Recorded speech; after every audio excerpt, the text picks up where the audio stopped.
right into trouble. Over your head, weapons drawn.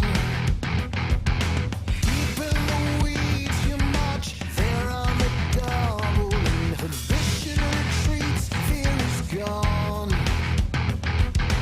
Face to face, the enemy is getting close with every beat. This heart is keeping time to the war. So lock it low and take a deep breath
Jay Crawford, Adam the Bull, Garrett Bush, Tyvis Powell, Jason Lloyd. Plus, ba-da-da-da-da, you're loving him, Mikey McNuggets. And so many big names, it would take me hours to say all of their names. The ultimate Cleveland sports show starts now. Booyah! That off? Hey, here we are. welcome. Anthony's still on set with us today. Anthony making an appearance on the show today. Never Yeah, takes his hat Anthony? off, Anthony. Never. Always got that ski cap. There you go. Wow. You just got a haircut, And Anthony. he got You a should be cut showing too. off your hair. And he got a cut too. He was like, "Shut up, leave me alone." There it is. Welcome to the Ultimate Cleveland Sports Show. Coaching moves afoot. We've got all kinds of conversation based on the coaches that are going, the coaches that may be heading to the Browns. A lot to get into there on the guest list today. Aditi's going to join us. That's always fun when she's here. She's going to give us her insights on why the coaching changes were made. It's interesting. There's a lot going on with the whole thing. I'm confused. A lot to talk about. And a lot of, I will say this, I'll start with this. Jim Donovan presented a very interesting theory to me yesterday that it's going to be interesting to see who ends up as the OC, and it might be indicative as to who has more power in the organization. If it's a guy with Stefanski ties, then he wins the battle. If it's a guy with Andrew Berry's ties, then he wins the battle. And perhaps it's... But why does it have to be a battle? Haslam. Well... I mean, why aren't they on the same side? That's Jimmy's language, not mine. Yeah. Jimmy said, there's always a power struggle in every organization. Look, when a key position like this comes open, everybody has their guy in mind. Mm-hmm. Whose guy gets the job? According to Jimmy, and I agree with this, you could say this for almost any organization where there is a question as to who's ultimately at the top of the food chain and calling the biggest it's not shot. really we hate each other, but No, I it's think not my that- choice is better than your choice. Exactly. Now, I've always been of the mindset that the head coach should pick the coaches. Without a doubt. They're the guys that are working most closely together. Yes. And I've always thought it was a meddlesome franchise that has someone else in the organization telling the coach who his assistants are no going sense. to be. It never made sense to me. You know what, to me, this is going to be a funny offseason because I get the feeling that now, we were really excited about what they did with the meager parts and pieces they had. It looks like they may not be so excited about that season. Which is like, You know why they're not? What they did is not repeatable. That's right. So if you're Kansas City and you win the Super Bowl or you make it to the AFC Championship game and all of your key pieces are coming back, you stay put. Yeah. Because what they do year in and year out is repeatable. What Buffalo does year in and year out is repeatable. Of all of the blueprints to the playoffs, the Browns have the most unrepeatable blueprint of the 14 teams. you mentioned Buffalo. Buffalo struggled the first part of the year. They did. They had to get hot. They But changed their offensive coordinator. They had a 5% chance to make the playoffs did. at like That's- week 11 or 12. Pittsburgh as well. Yeah. Single-digit opportunity to make the playoffs. But you got the quarterback, and when you did get hot, they're like, so you meaning to tell me they didn't play well all year, but they still got the 2 seed? Right. They Yeah. still go to. So it changes your whole mindset on what you got because you're Yeah. like, well, I don't know if we can't do this As again. poorly as they played, think of this. They will likely host Kansas City. Yeah. And, Right. Crazy. Right, they're hosting Kansas City. So- Before we get to this read, I know Mike's got to do a read. Before we go deeper down the subject, I got to do a quick shout out. And you guys are going to remember the first part of this. Remember last year, this story? Anthony, you got it?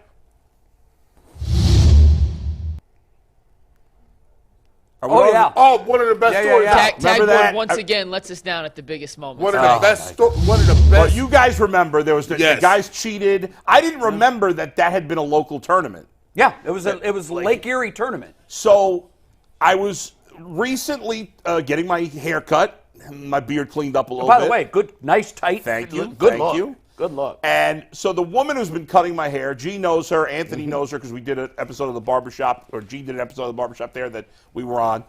And Jen is the name of the woman that cuts my hair. She's Yeah. been cutting my hair almost since I moved to Cleveland. Wow. I found her probably a year after I moved here. She's awesome. She had been working in another place, then she opened her own place, so I went with her. Anyway, her boyfriend was the winner this year. He and his partner. Oh, wow. And unlike That's those crazy. guys, they didn't did not cheat. cheat, yeah. There they are. Hey, there we go. That's what a couple of winners That's look like. crazy how that came They're- full circle. yeah, their names are Dave Ward, that's her boyfriend, and Ryan Smith are the two guys. Congrats to them. Yeah, Dave is on the left, Now- Ryan on the right. They won 2 fishing boats. No kid. They each Yeah. get their own fishing boat. Now, I think they're going to probably sell them because the boats are really expensive and they may not be able to pay the tax. Oh, that would be a which kinda shame, stinks. really. But it's all about the accomplishment. It's remember those. It's about the heaviest walleye, the person that catches Yeah, the heaviest the walleye. biggest walleye And those in guys weight. last year put weights in them. They did. And the rest of the fishermen were ready to kill those guys. Well, Bad there's job, a- buddy. so- Well, you can't say it's all about the spirit. It's all about them boats. Well, It is. Get the boats back Unfortunately, out here. I don't know that, I know his girlfriend. I don't know him. But, so I don't, in the end, maybe they will keep them. But even if they sell them, they're going to get a good pile of cash. What they should do is the host of the tournament should pay the offer, taxes. or just Yeah. do it this way. You get the boat, and we're going to pay you $3,500 in cash so you can pay the taxes. Right. Or, Jay Harris from SportsCenter. Yeah, sure. Very good friend of mine. I was actually supposed to be playing in this tournament with him. I had to back out at the last minute. He hit a hole-in-one on a hole-in-one tournament hole in Las Vegas and won a new car. Oh, wow. And I'm pretty sure they gave him the option of, I think it was a Cadillac, the new car or the cash equivalent. Right. So you wouldn't be stuck with the tax Yeah, bill, and right. maybe you don't want that. Maybe you don't Right. need that new car. Yeah. But anyhow, I thought that was interesting. And sort of to put a bow on this story, which Yeah. has a great ending, especially Yeah. because you kind of have it tied to them. Yes. When society permits cheating, you promote cheating.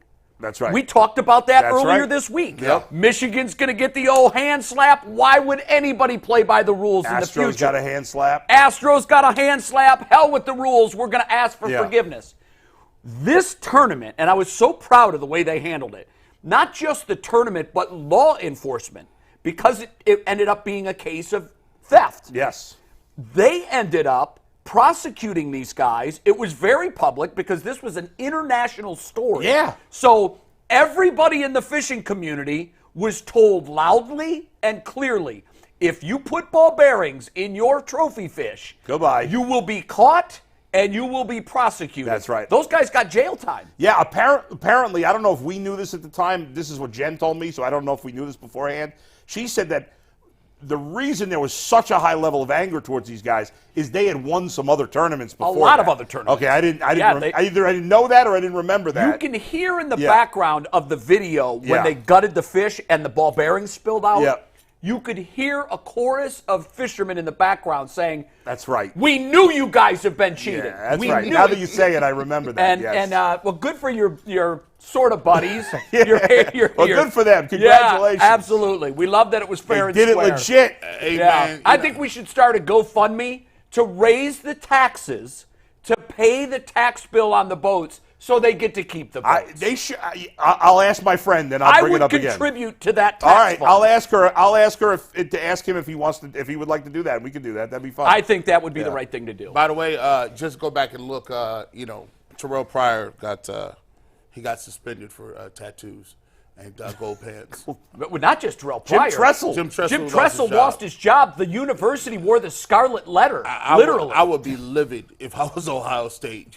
Well, the NCAA has recently made a comment that Michigan won this fair and square, and we think this is a settled issue. Oh. Oh, my goodness. The last thing they want, obviously, is Yeah. a tarnished championship. Oh, of course. At a time when the NCAA is fighting for its very existence. Yeah, there it is. Jim Tressel lost his job, Yeah. over something And very Michigan, minor. who got caught red-handed, the evidence Yeah. is there. Their coach was suspended. They win the championship. Nothing to see here. We're Nothing good. Jim Tressel did had anything to do with games. Nothing. Or an advantage. No. What Michigan Zero. did definitely led to an advantage Yeah, on the grass. that's true. All right, McNuggets, good morning to you. What's up, guys? We have a packed show. We'll talk coaching searches, coaching staffs. We're going to talk a little Cavs. We'll talk to Aditi. We'll talk where the Browns rank in the AFC moving forward. But we'll start with the coaches. But as always, before we start our first topic of the day, a quick word from our dear friends over at FanDuel. The NFL regular season has wrapped up, but there's still time to get it on the action with FanDuel, America's #1 sportsbook. And right now, new customers get $150 in bonus bets, guaranteed just by placing a $5 bet. That's $150 in bonus bets, win or lose for brand new customers. And the best part about FanDuel is the app is so easy to navigate, and there are so many different ways to bet, including live same-game parlays. You can find bets in the new Explorer tab. You can make a parlay in the Parlay Hub, which is the best and easiest way to find popular parlays, and so much more. So visit FanDuel.com/UCSS to make your first bet a layup. FanDuel, an official partner of the NFL, an official partner of the Ultimate Cleveland Sports Show. And as always, if you guys have a winning FanDuel ticket, make sure you guys send it to us to be featured on the show. Tweet it at the show, tweet it at me, email us, but make sure you guys are sending us those winning FanDuel tickets. Tyvis, Didn't hit yesterday. Listen, Tyvis, Steered you wrong, huh? I jumped on your joint. I jumped on the party train. Pause. Super. Super. Yeah, Giannis didn't play, so Yeah. I didn't know what voided means, right? I didn't know what voided means. So, like, Giannis didn't play, so I get this notification. count. Don't count. Just Well, out of just here. that leg of the parlay, you Yeah. can still keep the bet alive. Yeah, it just changes the odds. Bet was still alive. Giannis was out. Damian Lillard over 2.5 3-pointers. Laid an egg. The Bucks didn't show up yesterday. I was so mad. Jared Allen did his part. 10 rebounds. Donovan Mitchell 6 assists and plus. He did his part. Damian Lillard once again 6 assists you needed to get. You got 5. Brook Lopez did not hit his 2+ 3s, and Damian Lillard only had 1 3-point shot. And your boy G. Bush, if I would have won, I would have got like $600. However, we didn't do anything. So Tyvis, your 10-leg parlay turned into a Minimoski move. But today's a new day, so send your parlay winnings Right. to Mike. Let's go. Yeah, do we have it? There's winners every day. No winning ticket today? No winning ticket today, but I hope there'll be plenty flooding in our inboxes over the next few days. But let's talk a little Browns so. coaching staff, guys. AVP out. The offensive coordinator search has begun. The Browns actually interviewed their first candidate to replace AVP today. Steve, you can take tag board full, but it's Andy Dickerson, the Seahawks' current offensive line coach and their run game coordinator. We'll get into our choices for candidates first, but guys, he used to coach in Cleveland under the Mangini staff and back in 2009. Are you guys familiar with Andy Dickerson at all and what he may potentially bring to the table as the offensive coordinator of the Cleveland Browns? I was not. I never heard of him before that tweet. I asked around, Yeah. good reputation. A lot of the things that were said about Stephen Vogt, the sure. Guardians' new manager. Yeah. Good dude, competent, players like him. Other than that, I did get a couple of responses from folks that have been covering the league for a long time. Said, I've never really had much dealing with him. Couldn't tell you. So I wasn't able to find out much about his philosophy, his style, or any of that. Right. We'll see what that leads No to. disrespect, man. Listen, I know y'all gotta interview certain specific candidates in the beginning, and I know you just warm your way up to it. But the Browns have to get an offensive mind in here, man. If you're gonna make the move for Van Pelt to get out of here, we don't need 2 offensive line coaches. Like, I've been around offensive. Like, look, Bill Callahan has been a head coach in college football. He's been a head coach in the pros as well. If you're gonna make the move to upgrade and shake things up a little bit. Yeah. I need an offensive-minded guy. I don't know what they're going for here. Can I ask a question? Do we know for sure that Dickerson was in to interview for the OC job? Do He we was know in that? yes. What? That was confirmed to interview for the OC job. Now, there is Now, wait, can I rumors- ask who reported that and who confirmed it? Mary Kay confirmed it. Jones he came on the show. Jermaine Jones, NBC Sports. Oh, okay. The reason I asked is reputable source. it's possible we lose Bill Callahan. Well, that's what I was getting to next. we're gonna get to that. My train of thought on this is there is a chance that they lose Bill. Yeah. If Bill is gone, well, then I think, from what little I know of this guy, I think he fits the suit. You ever been Sure. on an interview that's a little bit above your steez? Yeah, You don't got the experience yet, but they say, listen, we like you, you interview well. We have this other position for you. Exactly. And Could end I'm up wondering being if that's what's going on here. They have to be proactive about the possibility. I know, the reason you say it is because Brian Callahan, who's the Bengals OC, has been interviewed for, or will be by the end of this week, for 4 different head coaching jobs. 4? Yeah. And if he gets one, Obviously, the thought first is call that he's his going to dad make will is, hey, go- Dad, can you Yeah. come join me as my offensive Now we don't line know. coach? Maybe he wants to do it on his own. We have no idea. We don't, Possible. We're just connecting dots. But you would have to think that Yeah. it would always be a dream to Right. father-son to work together. We saw Lane and Monty Kiffin. Yep. Always talk about Belichick. Belichick works with his son. I wouldn't be. You got to be blown prepared away. for Yeah. it. I mean, How- that's certainly. I don't understand how Lane Kiffin had his dad is Monty Kiffin. They could not be two completely Listen, different I people. covered Monty, never really covered Lane as a head coach, but obviously was in the sphere when he was a head coach, and I agree 100%. Monty was high energy, gregarious. Everybody loved him. Funny. I was always shocked when I found out Lane was his son. I'm like, really? Like Lane is in that Josh McDaniels that No personality. they're very ornery. There's kind of they want it their way like 99% of the time. And they're not really people persons, but No. it's weird a little bit. I know. It's interesting. I mean, maybe he took on his mom's personality. I don't know. Well, I So asked you I just guys- think that's what's going on here. Could be wrong. I think a lot of people, if he's hired as the OC, would be really shocked. Yeah, I would. Yeah, I Doesn't mean it's a bad choice. but Doesn't mean it's a I bad would choice, be and doesn't surprised. mean he's not a great candidate. Yeah. But because, as a fan, you want your team to hire people that you know. Right, You sure. want your team to hire people like Jim Schwartz, who was going to be sought after by other teams Right. if you didn't hire Sure, him. Sure. So this offseason is going to be the most. This is the biggest question mark I've ever seen, for the Browns. I don't just because you got to the playoffs with a bunch of these guys, and now you're mixing it up a little bit. It's almost like you don't know what they're going to do. I don't know what they're going to do. It is possible that they promote Bill Callahan or promote their wide receiver coach, Chad Chad O'Shea. I O'Shea. mentioned in our chat Right. group yesterday that when I was looking for my OC candidates, I had forgotten that Chad O'Shea, in addition to being the wide receiver coach, is also the passing game coordinator, Right, which right. also made me feel a little better about what we were talking about yesterday is, does this mean they're going away from what they did? Well, their passing game coordinator's not leaving. If I was Right, so Alex, that- now that you say that, I'd be pissed. we're going to talk about the two guys that we think would be Yeah. logical choices, and then we're going to have fun with the kind of a cartoonish, who do we not want in here? But before Yeah. we do that, I also had an interesting conversation with Jimmy yesterday in which I asked him pretty pointedly, is there a possibility that the new offensive coordinator takes over play calling duties? And Jimmy did not dismiss that. He said, we'll see. We haven't heard that yet, but we'll see. And that's interesting to me because after last season, a lot of folks wanted to change the play calling responsibilities, whether it was to AVP or a new OC or somebody. Yeah. They wanted to see what the offense looked like with someone else calling the plays. Now all of that fervor died down this year because the play calling for the overly dramatic most part was very, very good. There were fewer instances this year where we were saying things like, why did you bring in your backup to throw that ball when you had your throwing quarterback in the game? That didn't make much sense. Well, you're trying to fool the opposition.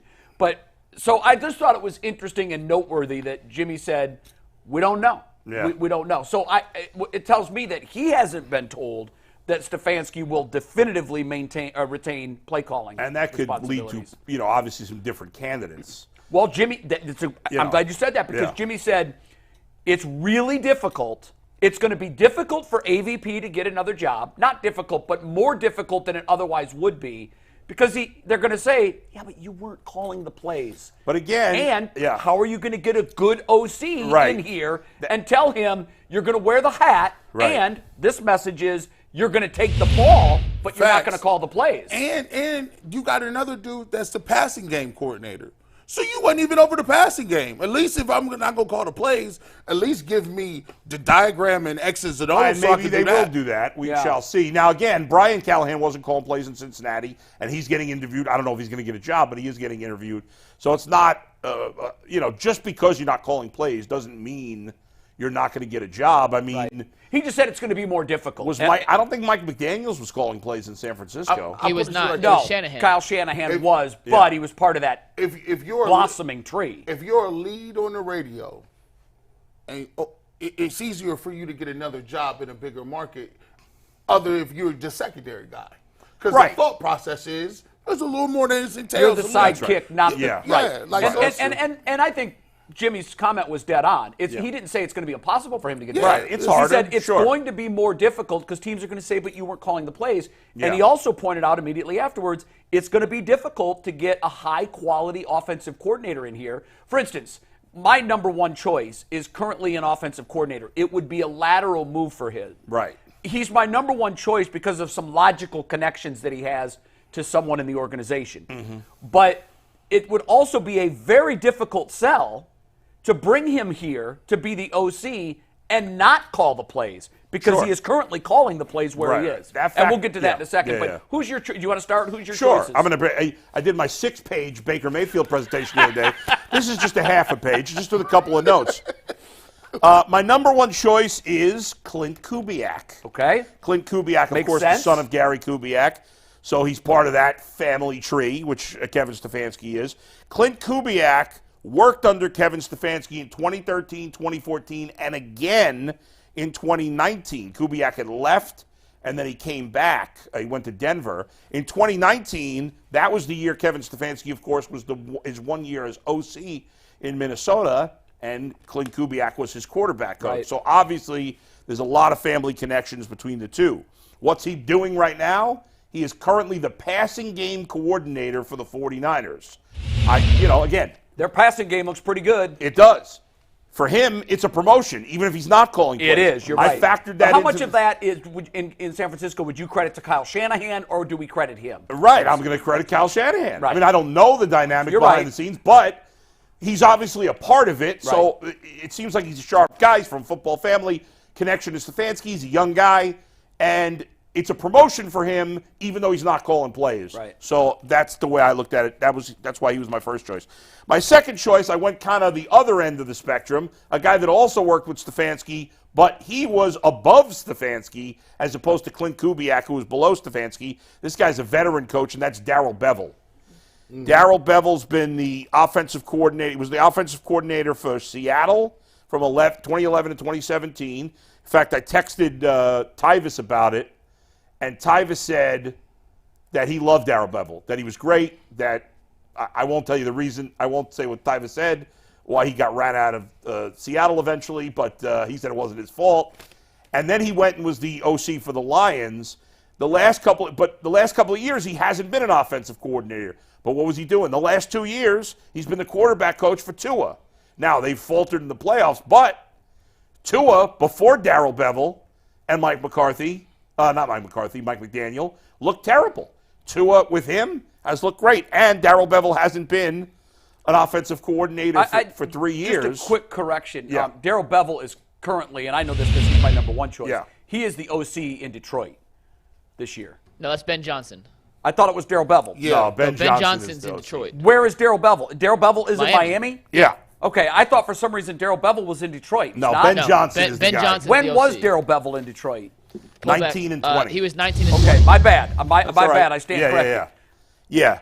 So he's been the quarterback coach and the passing coordinator for the last 2 years for Miami. What does Miami do? They run a lot of pre-snap motion, something that could help the Browns because they don't run any pre-snap motion, and they were very good at that. Plus, he's been an interim head coach when coaches have been fired twice, so he has high-level coaching experience. Didn't do overly well in those No, but stints, but no, he, didn't do well to your at all. point, I'm just saying he has that experience of Which being is- the head man, Right. which I think is good. Yeah. And he worked with Stefanski. Like I said, he worked above Stefanski. He was the offensive coordinator in Minnesota from 06 to 2010. Stefanski was a fledgling assistant 06 to 08, but Stefanski was the assistant quarterback coach in Minnesota in 9 and 10. Bevell's last 2 years as OC in Minnesota. right. So obviously Bevell was his boss. Right. So you got Kubiak, who was worked under Stefanski, Bevell, who worked above Stefanski. Both have the connections. Both have been with successful teams recently. But for both guys, it would be a promotion to offensive coordinator. I factored that in that any current offensive coordinators wouldn't want to switch because they wouldn't want to lose play calling or take a lateral job if they're already not calling plays. So those are my guys. Who do you have? First of all, let's show some respect to the bookie himself. That like he definitely looks the part. He has it and he tucked it down in his front pocket in the shirt. In the shirt. It was a professional look. Yeah, it was definitely like I was talking to people. I know some wise guys on the South Side. They got me together. We know what's. I like that fool. Listen, first and foremost, the big time move is if you bring Eric Bieniemy in. Now here's a problem. Eric Bieniemy has known to be a little ornery. He's been known to be a little, how should I say, terse. Yes, he don't play no games. And I don't know how that personality matches with Kevin Stefanski. Right. Stefanski is a laissez-faire, hey, guys, we're just going to execute and do our thing. Eric Bieniemy is more of a taskmaster. But when I look at it, though, I think he got something in his back pocket, though. I think he got some plays. I think he got a lot of stuff that you could work with Deshaun Watson. And I think there's a lot of stuff that he could bring to the table that would open this thing all the way up. I mean, hey, Sam Howell threw a lot of interceptions, but he was throwing for a lot of yards too. I just don't know how Kevin Stefanski handles a guy with that personality hanging out behind him with no extension on the table. Right. I don't know about that. Which is the way things stand today. I'm shocked that we didn't hear about an extension Tuesday for Stefanski. Yeah. I'll continue to be shocked if we don't hear one in the coming days. It raises eyebrows. Yeah, like a little bit. Because you just don't let a head coach go into the last year of his contract. I guess it's possible they want to work out, make sure they're on top of these assistant coach hirings. Maybe. And then they can handle that after because there's nothing as time sensitive. Are you surprised, though, that we haven't heard about an extension? I'm trying to remember when extensions normally come. Do they normally come right after this? I don't know. Usually right after. I mean, but even if they don't, you'd think that the organization would at least address it and say, look, Stefanski's our guy. We're going to get this done. I guess if it doesn't happen by, the Super Bowl or around that point, then I'll be really surprised. They don't count toward the cap. I mean, they could do it at any time, Sure. But this is really my guy. The only thing I would say about Bieniemy, the reason I didn't even consider him is because he was calling plays in Washington. He was. And so if I'm him, I don't want to go somewhere again where I'm not calling plays. I did this exercise assuming that Stefanski giving up play calling could be on the table. Okay, now, that's fair. I'm not 100% that would about change, it. That would certainly change it. G, can I throw one counter Bieniemy real quick? Yeah, sure. I love you and Jay, but if you think they didn't run the ball enough now, and you add Nick Chubb back to the equation, nobody runs the ball less than Eric Bieniemy in the history of play calling. So just be ready. If that's who you want, we can't hear they got to run the ball more because that's not in Eric Bieniemy's play sheet. If Nick Chubb come back and he Nick Chubb, Eric Bieniemy is no different. On the thought that he wouldn't want to leave Washington for Cleveland, he's dangling in Washington. Yeah. Well, I'm saying like he's going to be looking to get a job with play calling duties. He might not get it. Do you think? See that? I wish we could go back and find that tape.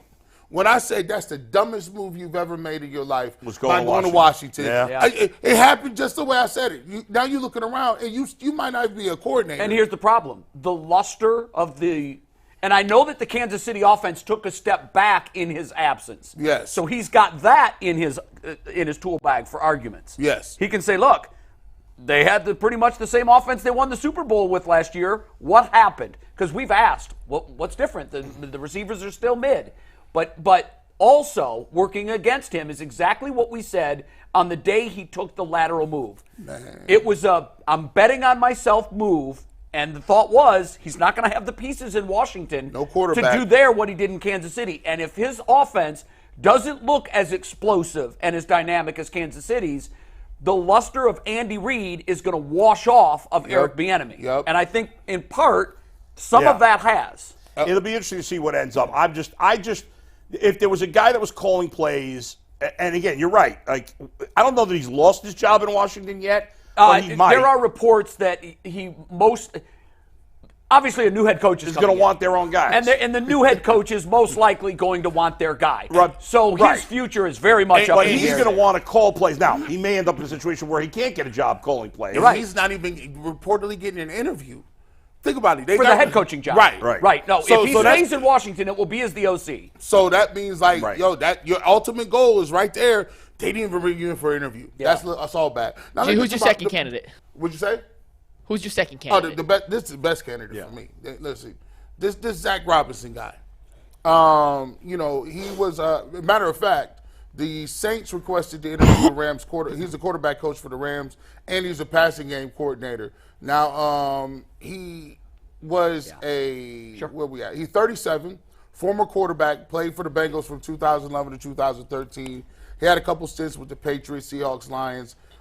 He began his coaching career with the Rams assistant quarterback coach in 2019.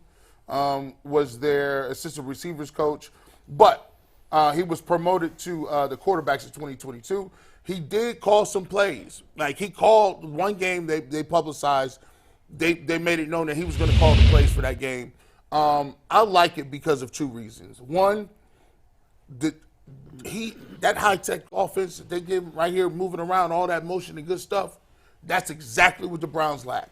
The Rams destroyed the Browns on easy touches, easy targets. Two, they know how to get quarterbacks involved. They need to know how to get receivers involved. They had Cooper Kupp. Cooper Kupp was gone. The mastermind shows me what happens when you got to do it twice. Yeah, Cooper Kupp was good, but that could have just been Cooper Kupp. When they got Puka Nacua and it was just him, Right. got you. Then they got Kyron Williams and he was rolling. I said, okay, they got something down there. Now, if you could get him, and the thing I love as well, McVay even has so many playbooks. He has the old school golf playbook where everything looked the same. Like, they would just run the same play, and it would be like, nope, Robert Woods is going to get it. Nope, Cooper Kupp's going to get it. Nope, we're going to hand it outside zone. They got a bunch of different plays. I like the creativity. I think if you bring this young guy in, that's a nice move. But you probably have to offer him play calling. Right. McNuggets likes him as his first choice. Why? Yeah, he was actually my first choice. I was saying before the show to Bull, the Browns finished this season ranked 31st in the NFL in motion before the snap. The Rams finished second. So we're going from top of the league to bottom of the league. And Who I was think first? Miami? Miami, yes. Yep. So and that's where Darrell Bevel comes in, who's my second choice. Right. So I'm looking to bring someone in who complements Stefanski's skill set. McVay runs a West Coast offense with a ton of play action under center as well. So when you look at what Zach Robinson brings to the table, it's kind of an extension of the same offensive philosophy, at least, with some new gadgets that he doesn't currently have in the playbook. Yeah. And you add those elements into it, which hopefully Zach Robinson can bring over. We call that the stimulus package. Yeah. That's a stimulus. That's $1,300 with one kid, $2,600 with two kids. But I like him a lot. I think quality of the Robinson. player. I think Robinson's a good choice too. He would have been my third choice if we went 3 on the list. So the way I did it was I went 1 and 2, the guys who I thought were going to get it, not the guys who I want. I like Robinson because of his pedigree. Worked under Belichick, worked under Pete Carroll, but most importantly, in his biggest role, he's worked under McVay. Yeah. And I think that McVay is one of the most innovative passing game minds in the NFL right now. I don't think that's a stretch. Zach Robinson is tied to him. So if I had my choice in a vacuum and could select anybody, and I do think this guy's going to get a job, a better job than he has now. I don't think he's going to get a head job yet. Pause. But I think he's going to get a better job. Okay, he's going to get a better job, I think. And by that I mean an offensive coordinator somewhere, or maybe it's here. The names that I gave you, I think that I even though I totally brain farted that Darrell Bevel is not in Detroit anymore. Immediately what I thought of was I knew that Bevel was at one point Kevin Stefanski's boss. Yeah. And I checked around with a couple of people yesterday here was the question. Bevel, Stefanski, close? Close. To the point where someone told me that Stefanski recently, and I don't know that they didn't say this year, but since being here, would run game plans by Darrell Bevel. What do you think of this?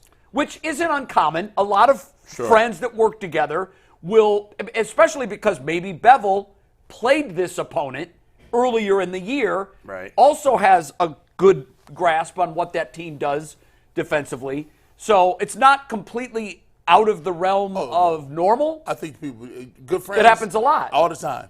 Parcells and Belichick used to talk. Even though their relationship was a little crazy, there were times where they would talk about game plans. And it's not uncommon. So the fact that Stefanski, what that tells me about Stefanski and the way he views Darrell Bevell is he has a great respect for him. Sure. A great respect for him. And when I asked, are they close? Are they tight? I didn't get anybody that said, no, they were just, tangentially tied.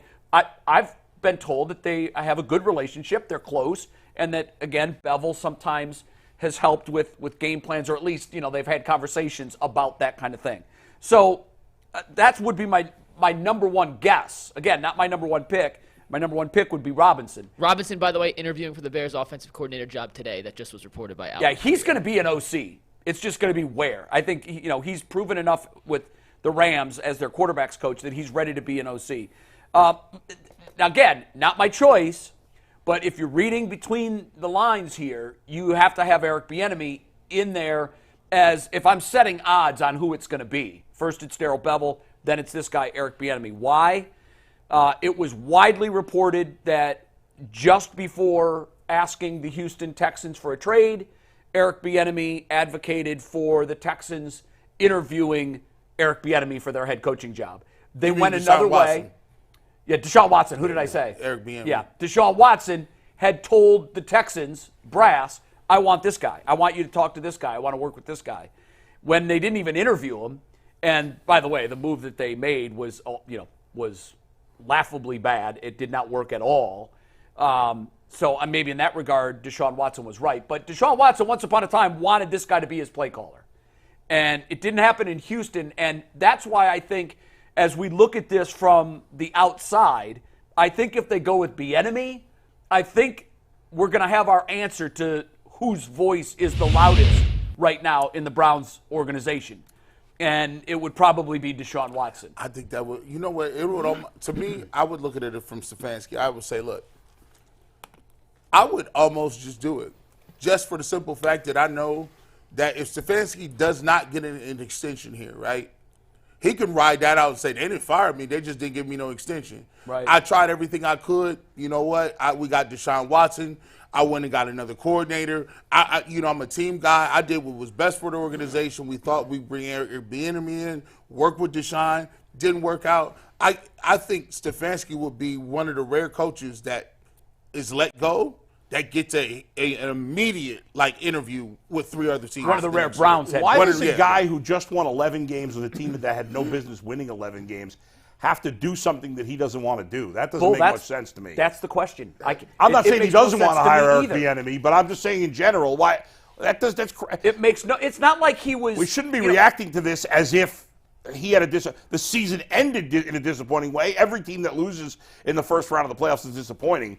This Browns team, as they were constituted with the injuries, had no business winning 11 games. But the contradictory part is, if you fire your offensive coordinator and you're telling me that you had no business winning these games, then why is the offensive coordinator getting fired? Which is exactly why I don't understand it. Because, listen, if Stefanski had to do with this decision, and I was reading I can't remember now who read it, but I was reading, or wrote it, but I was reading this morning, may have been Mary Kay, that was saying, hey, listen, that it seems to be a mutual parting of the ways between Stefanski and Alex Van Pelt. I think the other two coaches are separate. If that's the case, then okay. So it's not this, we have to make a huge move because it's a disaster. I just don't know if that's the case. I think we're reading into that. Maybe that's it. But you're always trying to get better. Now, if this is a move that the front office forced on him, well, that's a different story. And I tend to lean more that way. Well, if that's the case, it doesn't feel like a Stefanski move. If that's the case, then the Browns just have to overcome what some teams don't, which is a pain-in-the-ass meddling owner. Yeah. And that's unfortunate because Kevin Stefanski's done a really good job and shouldn't be forced to make a move that he doesn't want to make. When you force coaches to do things they don't want to do, that's not going to work out in the long run. No, and you hand them an excuse for failure. Right. Yes. If the head coach, and I just don't understand the hierarchy here, but the head coach needs to pick guys on his staff that he's comfortable working with.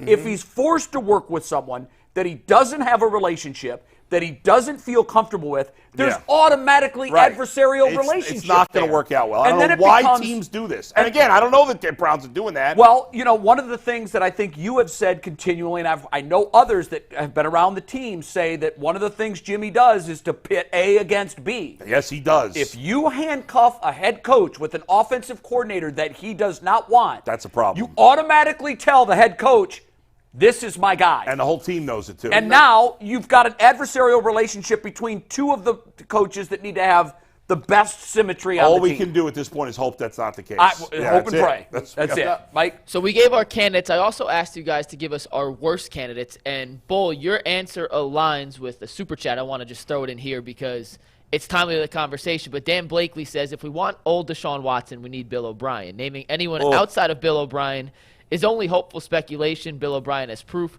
No assumptions needed. But when I asked you guys who you thought would be the worst possible candidate, Bull, you said anyone from the Bill Belichick tree, which including in theory, Bill O'Brien. would include Bill that O'Brien. apparently So was you wanna Tony start with Gross's that? answer because all these old guys, they don't know what the hell they're talking about. I don't want anybody from their Bill Belichick tree. They're all poisonous. They all suck. And I don't count Vrabel as part of the tree because he didn't coach under.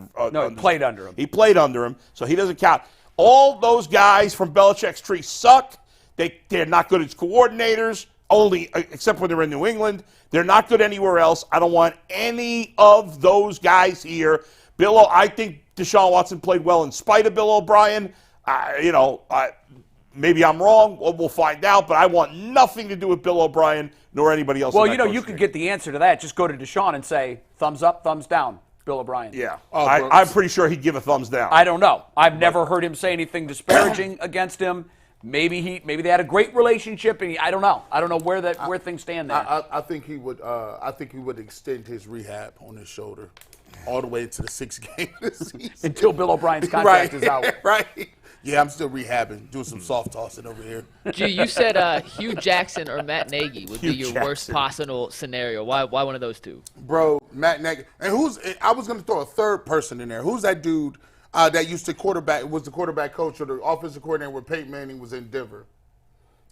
He's now with the Jets. And then went to Adam Gase. Adam Gase. that guy. Yeah, he's not with the Jets anymore. I could swap. Hugh Jackson was hilarious, but Adam Gase or Matt Nagy, y'all just like saying his name, by the way. That is not Charles Nagy's cousin, and he's not good either. Like, this is crazy. Like, no, Matt Nagy should not get jobs. Like, no, I don't want no parts of these guys. But by the way, Freddie Kitchens can say 2,000-yard receivers the same year. True, facts. And a 1,000-yard back. I just don't think it would go over well. No. By the way, they've made him just like they gave him position coaches that don't even have positions. They're like, yeah, you're the defensive. You're the holder coach. You're the defensive tackle. You're the extra point Yeah, holder right. coach. You're the gunners coach. Long snap coach. That's crazy, bro. You're They the did 5th demoted- wide receiver coach. I will say, Freddie had his moments for sure. He had his He moments. had that one game where he used Hunt and Chubb in the backfield at the same time. And we applauded loved it like And crazy. it was full house. By the way, his playbook, the last 8 games of the season under Greg Williams, one of the most dynamic playbooks I've ever seen in my life. And that's the Freddie I remember and love. Oh, my Unfortunately, gosh. he undid all that when he became the head coach Well, because it didn't look anything like there's that ever plenty again. of off-the-field reasons for why it was such a Yeah, disaster. but Freddie, it was yeah. a disaster, by the way. Shout out to Freddie. Man. And I my see worst you. case pick would be Matt Canada, because Yeah. he really took Kenny Pickett to the Poor next Matt. level. We're Will talking Matt about the work other. again? What do you say? Will No. Matt work again? Not a don't think chance. so. Well, yeah, he'll work again. I mean, but certainly maybe not as in an the OC. NFL. I don't know if Kenny Pickett gonna work again. That's fair. And we have some other Browns coaching news to talk about, but first, a quick word from Jace Medical. I know we come to sports as an escape from the real world and the crazy realities of the real life, but can we just talk for a minute about preparing for the unexpected? According to the FDA, pharmacies are running out of antibiotics like amoxicillin right before the worst flu season in over a decade. Amoxicillin. Amoxicillin. This is scary, guys. I can't imagine a more helpless feeling than if my loved ones got sick and a supply chain issue kept them from life-saving medication they desperately needed, but thankfully we'll all be okay because of Jace Medical. The Jace case is a 5-pack of different antibiotics that help treat a long list of bacterial illnesses and help us keep us safe. This stuff could happen to any of us at any time. You have to be prepared. So make sure you visit jacemedical.com and complete your physician encounter. It'll be reviewed by a board-certified physician, and your medications will be dispensed by a licensed pharmacy at a fraction of the regular cost. It's never been more important to be prepared than today. So go to jacemedical.com and use promo code LOCKEDON for $20 off your first offer. Very good. Duce Staley was in for an interview for the open running back position. The Browns interviewed a defensive line coach from Tennessee. While they haven't gotten rid of their current defensive line coach, Chad O'Shea and Bill Callahan reportedly staying on for now at least. So, guys, with the other coaching moves that are going on in the Browns circle right now, which one stands out the most? Interviewing a defensive line coach when you still have one, bringing Duce Staley, and where do you guys want to start? I mean, we all know who Duce Staley is. Sure. Is he better than Stump Mitchell? I mean, who knows? I mean, Where's he been? Was Duce in Philly? No. No, Duce is a running backs coach, right? Where is he? Carolina. Yeah, Carolina. If you loved Carolina's running game this year, then I think he's a great choice. Yeah. I love Duce Staley as a player. Yeah. I have some information that I have not been able to corroborate, but if this information is true, so I won't give the reason why, but I feel comfortable in my source in saying this. The reason for the change at running backs coach and Stump Mitchell being gone was not performance related. Okay. That's what I'm told. Gotcha. So the reason it was something else other than performance. His players love him. The running backs love Stump Mitchell. Yeah. And by all accounts, he's done a really good job. Now, he's had a great running back, and this year he didn't, and the running game looked very, very subpar without Nick Chubb. So I don't think that this was a situation where they were saying we've got to make a change here because the performance is poor. There was another issue. Now, Jay, can I ask real quick? Sure. Tony Grossi tweeted yesterday. Yeah. He was fired for being a media leak. Is that? That's it. I did not Okay. see. I did not see. Tony his Grossi report. put that out there. So That is what another reporter has told me. Which, by the way, if you're going to start firing people for leaks, and again, you're gonna that's whack-a-mole. Well, because you here's gotta what I fire was everybody. told. Here's what I was told. The news that got out was already told to and corroborated by 4 other people before anybody outside of the players corroborated it. So you've got leaks. You will always have leaks. Every team's got leaks. You're never going to get rid of them. Bill Belichick, believe it or not, had leaks. The head coach has a guy or girl that he talks to. Mm-hmm. They all have at least one person in the media that's their person when they want to put stuff out there. Yeah, I That's didn't see just how it Grossi's works. report. I didn't see that report from Grossi. Did he write that? he tweeted it. Okay, well, yeah, because a person told me yesterday, and I'd asked a second person this, and they said, pretty sure that's it, but I'm still working to get that confirmed. So I didn't want to say anything about it, but as long as Grossi's reported it and it's out there, I have heard it from someone else that's very credible. So I don't know what your thoughts are on that, guys. Brothers. But that's disappointing if that's true. Here's what you got to do. Listen, always assume that the police are watching. We don't talk to police. We don't talk to law enforcement. We really don't talk to the FBI, Snitches. CIA. And here's the thing. Snitches. Unless they put that Bible there and put me under oath, I don't know, bro. Listen, the best way to do it is, you'd be surprised. They'd be like, gee, the first thing they ask me, you on UCSS? What is them guys really like? This, that. What's going on with this? What's the name? How much money they getting? I'll be like, look, bro, I come 2 minutes before the show. I just do my thing and go home.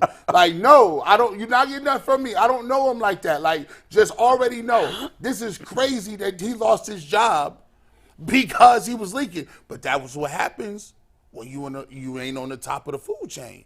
You can't leak if you're the running backs coach. If you're the passing game coordinator, you can get that off. You can't get that off if you're the running back coach. Nope. Yeah.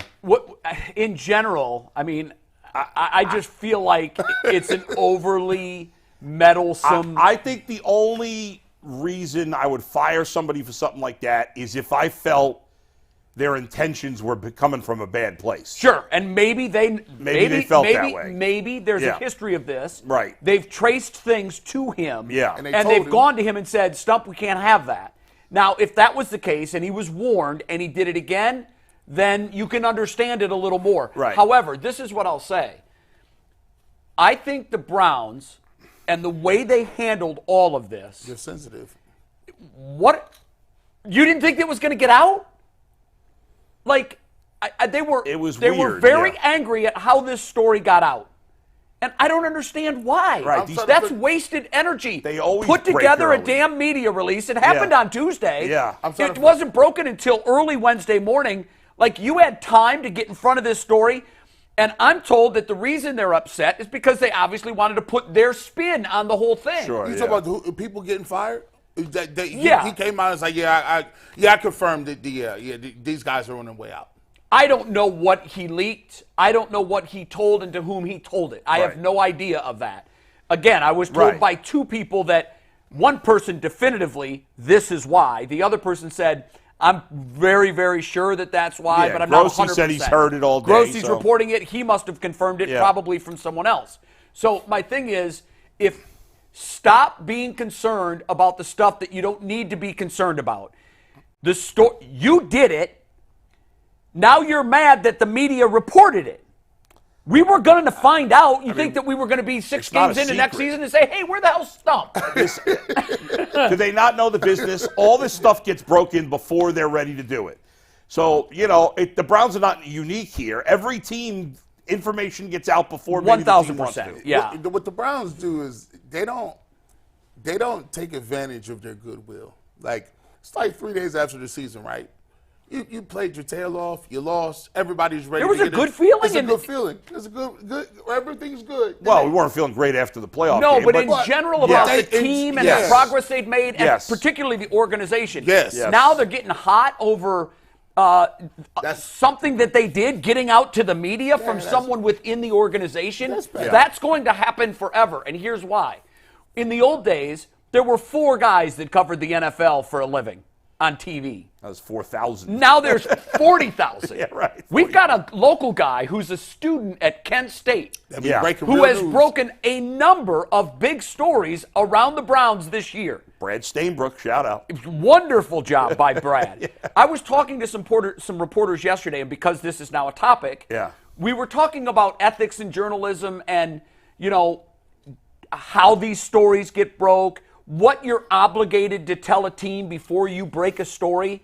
Like, that was never in any of journalism classes. Like, you've got to inform your subject that you're covering when you're going to break a big story. That's a courtesy that oftentimes is afforded. Right. And oftentimes it's afforded because you want to give the organization a chance to respond. Well, and plus, like now, there's so much reporting of rumors. Right, which So- is, I don't and like now that. you don't know like what's real and what's not. But you know what? It's up Yeah. to the consumers, us, to Right. decide who is legitimate That's and right. who is not. That's right. If I throw a name out, Adam Schefter, if he puts it out there, I believe it. Right. There are certain people that if we hear they're reporting it, we know it is true. They've done that through hustle, hard work, and decades of a career of being right. That's I a still don't know different what he game. was thinking with that Condoleezza Rice story. I don't remember that one. Remember? On the, Oh, they I interviewed heard the being Browns yeah, for I the did. Browns Yeah. GM? I don't either. He's made one other misstep that Right. I'll never forget. Yeah. That That was the Jason Pierre-Paul thing. Oh yeah. With the well, fireworks well, and the John fingers. was it? I think it was John Morosi recently had the misstep with Shohei Ohtani. Remember? Yes, that he was said, bad. And I like John Said he Morosi. was going to He's really Toronto, good. right? Well, yeah, he said he's on a flight to Toronto. Yeah. and he wasn't on a flight And to boy, Toronto. did he send shockwaves. And he apologized, and that's, did. we screw up sometimes. But, Bull, so in yeah. talking to all these newsbreakers, Yeah. and not just football, baseball as well, Yeah. I really have no experience with the NBA guys. Although I worked with Woj, I know Yeah. them. I've never really had in-depth conversations about the machinations of their industry. Sure. I've had plenty of conversations with people that do this in the business of baseball and football. And here's what I can tell you. They live in fear, and they all have recurring nightmares Yeah. that they lose a scoop on a major story and they're called from their boss and say, how did you not have this? So what that leads to Right. is the competition guys in that space. I would not for a million years, I wouldn't do what Adam Schefter does. The man, his life is right here. That's right. And the objective for me, how I want to live my life, I want to live less here more here. And Adam is in his many phones. Yeah. And they live in fear. And what that does, Bull, to your point, it increases the pressure, and they're more likely to hit send before they're sure. absolutely sure, because they want to be first. Now, I don't care if you're first. Just be right. These up, Jim? basketball I agree. dudes, like Woj, don't they Shots? have like a journalistic pyramid scheme? Like where they get smaller dudes that be like, There's some of that stuff. Yeah, go they have find that- people working for them. and then they be like, go find that information, give it to me, and it's my Of course. source. Which I think is, Of course. I don't like that. You know what? They're an industry.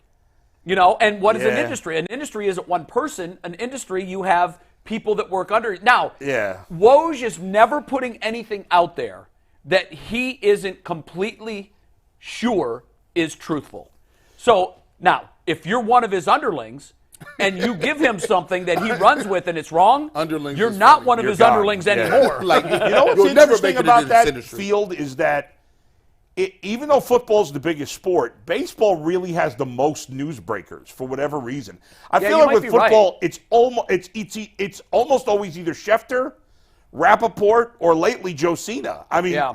who else breaks news? And then There's a couple of guys that do. Baseball, Peter there's King like used to be big. right, he doesn't break any news Not anymore. Not anymore. Florio doesn't break news. Dave- Mortensen doesn't break they news made anymore. Mortensen, Rossini they made breaks news every Mortensen once give in a while. the stimulus package to your boy Schefter. who? There's Yeah. Mike, we're going to come on together. Diana Rossini breaks news every once in a while. Yeah, once Here in and a there. while. Yes, she Yeah, does. yeah. She's Darlington, got nice sources. They got But, a couple. In most of general, those you're other right. I guys think you're don't. right, Bull. I think the baseball community, and it might be Yeah. due to the fact that beat writer, the individual beat writers that get cemented in with the team, baseball Right. players move more frequently than football players Right, do. right. And perhaps now that if they had 5 sources with the Yankees for the period of 5 years, and now one of them goes to the Dodgers, one of them goes to the Cubs, Right. it gives them sort of someone That's behind right. enemy lines in those cities. Baseball, not all the time. The big guys break most of the stories, but beat reporters do break stories in baseball. They do, We yeah. don't talk about it much because if it happens in another town, what do we care if the Brewers sign some guy? Crazy part is there is no beat reporter. Who's the Indians beat reporter for TV and radio? And Paul Hoynes Well, for Cleveland.com. Hoynes has done it forever, but- Zach Meisel for The Athletic and Mandy Bell for MLB.com. but there's no radio stations that have beat reporters. No. Well, we've said over and over again, this is a Browns town. Yeah. That's crazy. You have to have a daily Browns reporter. It was a tough adjustment because I was used to working in New York where baseball's so much bigger. I'm with you. I mean, baseball is, Yeah. first in my heart, and I love covering it on a daily basis and having those nuanced Right. conversations that you and I can Yeah. have. But our audience is really Well, not I used to interested come in that. on, like when I was working in New York, because I was like the fill-in guy, part-time guy. I would often come on the weekends after at the time they had Met games on the station I was at. Now they carry Yeah. the Yankees. But I would come on after a Met game, and I would talk about the nuance of that game, the pitching changes and all these things. Sure. And we just don't really do that. No, doesn't, we it doesn't don't. hit Unless today. it's a playoff game, Right. Doesn't hit today may change with the Amazon deal, which we'll talk about in a Oh, sec. yeah. But Yes. before we bring Aditi on in about 10 minutes, I do want to bring something up. But real quick, a reminder that Behind the Glass is happening tonight. We're not exactly sure what time. Might be 5, might be 6, but there will be a Behind the Glass episode tonight. Not 6. Coming at you. Not 6. Don't do 6. I'm doing my – folks, I'm going to interrupt you and say I'm doing my Adam the Bull live tonight every Thursday, 6 p.m., Mike. So do me a favor. Don't do we're yours. working around a couple different schedules, so Yeah. it may be at the same time. We'll figure that out. Work it around. Sorry about that, Bull. But before we bring Aditi on here, Yeah. I want to ask you guys this question. We could bring this into Aditi when she joins us. Looking in the next, let's call it the immediate future, 3-4 It's a tough years down question. the road, where do the Browns stack up against the other 3 teams in the AFC North? We know this is the first division in the history of football to have all 4 teams finish over 500. They all have quarterbacks under contracts, or at least 3 of the 4 do, that you'd want to have on your team moving forward. So looking the next 3-4 years, where do the Browns stack up against the rest of the AFC North? It is tough, Bull. I think this question is very hard. And I don't like my knee-jerk reaction. Yeah. Now, I don't think they stack up. I think they still come in below Cincinnati and Baltimore. I agree. I have the Browns third. I have all 4 pretty close. Sure. Like, I don't think there's big As gaps. they were this year. Yeah, I don't think there's big gaps between any of them. But ultimately, the Bengals and Ravens quarterback situations are much more steady. Now, Burrow's now had a couple of big injuries in his career. If he gets hurt again this year, well, maybe we're looking at it differently. For now, I don't put him in that injury-prone category yet, but he's one serious injury away from joining the injury-prone category, and then I'm going to look at him differently. Well, his wrist injury, was that Yeah. a hit or was that just like his leg? It just happened. No, I think it was a hit. I can't remember for sure, but I'm pretty sure it was a hit. Remember, he showed up at the game and he had a Right. But he played. brace on, he and was we're like, playing where fine. did that happen? He had a bowling sleeve on that day. Yeah. Just So I don't know for sure. I don't know that it's ever been officially confirmed. Yeah, I don't know. And it might have been like he tweaked it and then it got worse with a hit. Who knows? Right. But, listen, if he misses a significant amount of time next year, I will have to look at him differently the following offseason. And that's fair. Right now, I'm not putting him in the injury-prone category, and he's the best. He's been, since he's been in the league, the most reliable quarterback in this division. Obviously, Lamar has had a better year, but Lamar's been a little more up and down. So I would put now it's so hard to me between the Ravens and the Bengals because the Ravens are better defensively than the Bengals. I think the Bengals have better skill position talent, but I think the Ravens have closed the gap, and the Bengals could lose T. Higgins. Yeah. So, and because Lamar, we kind of assume they're going to franchise him. I As a fan, assume do they you will, think they but will too? I assume, but I don't know that for sure. Right. But I think it's a pretty safe bet they will. Right. They don't really have anybody else. They could franchise DJ Reader, but he's old enough where I doubt they would do that. But so I am going to put the Ravens here and the Bengals right here. So 1 and 1A. It's close, even Yeah. though I still right now think Joe Burrow's better than Lamar Jackson. I think the Ravens are the team a little better than the Bengals, and then I put the Browns right here. I mean, it's that close. Yeah. I think the Browns roster on defense is better than it's definitely better than the Bengals on defense. I think skill position wise, the Bengals are a little better than the Browns. I think right now Joe Burrow versus Deshaun Watson's too big a gap for me to put the Browns over the Bengals. So I put the Browns third and the Steelers fourth, but I think they're all close. Yeah. Like if you said I've been picking the Steelers to go under 500 for the last bunch of years. I'm not going to do that next year. Finally, I've learned my lesson. If you said, well, they might have Justin Fields in there next year, and then then you can say this is a four-horse race again. Yes, and you say, well, who's the team in the AFC North that's definitely going to be under 500 next year? I can't answer that. No. I don't think there's anybody I would say definitely under 500. So I think it's really close, but right now I'd have Ravens 1, Bengals 2, Browns 3, Steelers 4. I'm gonna ride with that same joint, and I think the Browns and a lot of people may be like, well, what, dude? We're obviously better than the Steelers and the Bengals. See, what we got to realize is that we on a year-to-year ball game, and when you look at the consistent quarterback play, reason the Steelers not doing what they need to do, no consistent quarterback play. Browns did have 5 different quarterbacks, still made the playoffs. That's still not consistent quarterback play. You're not going to do that again next year. That's not replicatable. Now here's the thing, and I believe this is why the Browns are in third, and this is beside the defense, beside the quarterback. The Browns have always and still have a problem with scoring easy points. The Browns, everything they do is difficult. They refuse and have not. They need to go overboard when it comes to getting talent at the receiver position and the skill position talent. They've always said, when you say the Browns, you think of, oh, we could get by with that. We think of, oh, we can make a move here, or this guy isn't that bad, or this quarterback can make that guy better. Our wide receiver room isn't that bad. That bad. When you look at these other teams, you got Lamar Jackson. You got to cover Lamar Jackson, and they go get him Flowers, right? He got 1,000 yards in the first year. You got lucky because what's his name? Mark Andrews got hurt. Yeah, but right? Lively came out of the weeds. Lively comes out of the place. You already know what the Bengals have, right? And also and he's a free agent, Tyler Boyd. I think he's going to be gone, but Tyler Boyd is better than any second Browns receiver, without question. and he's been their third guy for the last 4 years. Few years. So my thought, Joe Mixon, he's still a good back. You saw what Joe Mixon did to our JVs. So if you got Deshaun Watson, we cannot have this mindset where we're expecting Deshaun Watson to make everybody better when all these other teams, especially the Dolphins or the Chiefs, and they're finding guys and getting guys open, and you got receivers. We can't expect Deshaun Watson to come in here and talk about making Elijah Moore and David Bell better. They got to overdo it.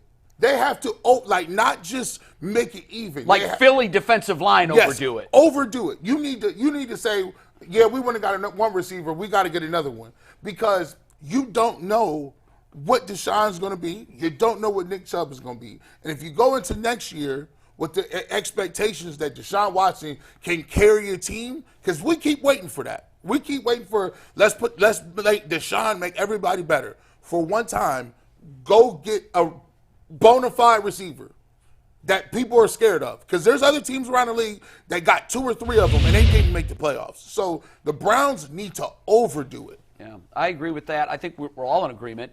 I think, to your point, what the Browns did this year is the most unrepeatable path to a playoff spot that perhaps I've ever seen. I've never seen a team do that with 5 different quarterbacks. Now go repeat that. It's highly unlikely. We don't know what our best player on offense is going to be coming back. We don't know what our most important player on offense is going to be coming back. The Bengals and the Ravens have answered those questions. The Ravens reload. Ohio State always used to say, we don't rebuild, we reload. That's what the Ravens do. Andrews goes down. Oh, they've got a weakness. Lively becomes a star. Zay Flowers, out of the weeds, he was good coming in. We knew he was going to be good. No one knew he was going to be that good. Here's something that we haven't seen yet from the Baltimore Ravens. How are they going to use Cook? Is he going to be an X factor? Does he have gas in the tank? So I think that Baltimore, and if you ask me in 3 weeks, I'll have a much more definitive answer. If the Baltimore Ravens flame out again in the playoffs, then true. It is, for me, clearly the Cincinnati Bengals. Clearly. They've got the 3 amigos at wide receiver, and assuming that Joe Burrow comes back and is not injury prone like we're starting to think he might be, if he can stay healthy, they've got the 3 receivers. I think the Bengals are 1, the Ravens below them, the Browns, and then the Steelers. But to your point, just as it was the case this year, they all 3 or all 4 may be separated by 3 games. Yep. And all above 500. It's crazy, and no one knows this division better than Aditi Kinkhabwala, who will bring in after a quick word from FanDuel. The NFL season may have wrapped up, but there's still time to get in on the action with some playoff bets using FanDuel, America's #1 sportsbook. And right now, new customers get $150 in bonus bets guaranteed just by placing a $5 bet. That's $150 in bonus bets, win or lose, for brand new customers. And the best part about FanDuel is that it's so easy to use. You can find live same-game parlays and bets in the Explorer tab. You can make a parlay in the Parlay Hub, which is the best and easiest way to find popular parlays, and so much more. So make sure you visit FanDuel.com/UCSS to make your first bet a layup. FanDuel, an official partner of the NFL, an official partner of the Ultimate Cleveland Sports Show. And with that, it is the one, the only Aditi Kinkhabwala who joins us now to discuss this exact same topic. What's up, Aditi? Good morning, everybody. How are you? Are we wrong on our hierarchy Good in the afternoon. AFC North moving forward? You know what, guys? I just feel like there's so much unknown. Well, there is. So But that's what we do. We project. We try to figure it out. But based on what I mean, we is know, T. again a Higgins month even from back? now. We know if T. Higgins is back. Is that No. you talk about the 3 amigos, and so it's we sort assume of, that he's going to get franchised. So, for the sake of this discussion, I had him on the Bengals roster. And I know there's a million unknowns, and it's not like we're going to write this in cement. You know, like when I'm listening to you talk about the Ravens, yes, personnel is a big part of it, but I also think coaching is such a huge part of it. 100%. And you look at what John Harbaugh did in bringing in Todd Monken, and I actually wrote about this last week. I wrote a column for CBSSports.com essentially asking why more owners don't look at special teams coordinators for head coaches, and that it's actually special teams coordinators that have the best training to be a head coach, to run a whole organization. That's a separate conversation, but I talked to John Harbaugh about that because, of course, he was a special teams coordinator for 9 years. And in this article, I was talking about how John Harbaugh's really good friend was Cam Cameron, but he felt that Joe Flacco would just respond better to Jim Caldwell than he would Cam Cameron. He made a change in the middle of the season, and guess what? They won a Super Bowl. Then he had Marty Mornhinweg and Greg Roman. He'd made the change to Lamar Jackson, and he thought that Greg Roman better fit Lamar Jackson. They got to a certain point, and he said, you know what? We need this offense to take another step, and instead of getting a system guy like everybody else in the league seems to be doing, getting someone from that Mike Shanahan tree, he went and got a guy that's not a system, Todd Monken. And look at what that offense is doing. When you talk about Zay Flowers, of course Zay Flowers deserves credit for who he is and how he works and having a teammate like Odell Beckham Jr. pushing him along, but it's also on Todd Monken and how he uses him. So like when you talk about the Browns right now, and everybody knows how much I love Alex Van Pelt as a human being, I hope that there's an opportunity for him to go somewhere and call plays, which is something that I suspect he's wanted to do for a long time. But here's a chance for the Browns to infuse some new blood into the organization, some new ideas, some new thoughts. What does that do? Does that change the offense in some way? Does that take Deshaun Watson to another level? We've been expecting a lot out of Deshaun Watson for 2 years now. We still haven't seen what that $230 million is. If you get more of what you got this year, then okay, you look at the Browns that way. If you get who the Browns thought they were getting when they gave him all that money, it's a totally different thing. So it just, I know that this is part of the fun, Jay. I know speculating and ranking and guessing and all of that is part of the game. It just feels like it's so hard to lock yourself in right now. Well, we said that's it. very, All four teams are pretty close. I mean, it's all four teams are pretty good. The reason ultimately that I put the Ravens and Bengals in the top two spots is because I trust their quarterback situations more than I trust the Steelers and the Browns. And we're not asking you to put money on this. It's just a fun. You're right. We have to fill 10 hours a week. We need to have fun conversations about this kind of stuff. So we guess a lot. and you know what? We're wrong a lot too. I do think that so much of it, yes, is what the quarterbacks have shown us up until this point. But you could also argue, I mean, who thought last year that it was going to be Brock Purdy that came out of that quarterback room in San Francisco and would have his team as the best team in the NFC? So there's also, it's hard for me, probably because of where I grew up and how I grew up on football. One could argue that when you look at the Pittsburgh Steelers, TJ Watt is way more valuable to them than any quarterback. I mean, they're 1-11 without TJ Watt. Yeah, you're right. He's meant more to them than any other player, that's for sure. Well, but they haven't had a good quarterback with them in recent years, so. I mean, he was Would they have drafted been 1-11 if they had better Ben quarterback play? Roethlisberger wasn't quite at the very end until the last few years. So he did have several years with Ben Roethlisberger when Roethlisberger was still allegedly playing well and closer to, if not peak, at least elite caliber play. I would argue that 500 yards in his last game. Has TJ, how long has he been in the league? Has he ever won a playoff game? 2017. He's never won a playoff game. How crazy is that? You know, and it's funny because, I mean, here's another crazy one. Baker Mayfield has won more playoff games since he's been in the league than Mike Tomlin has.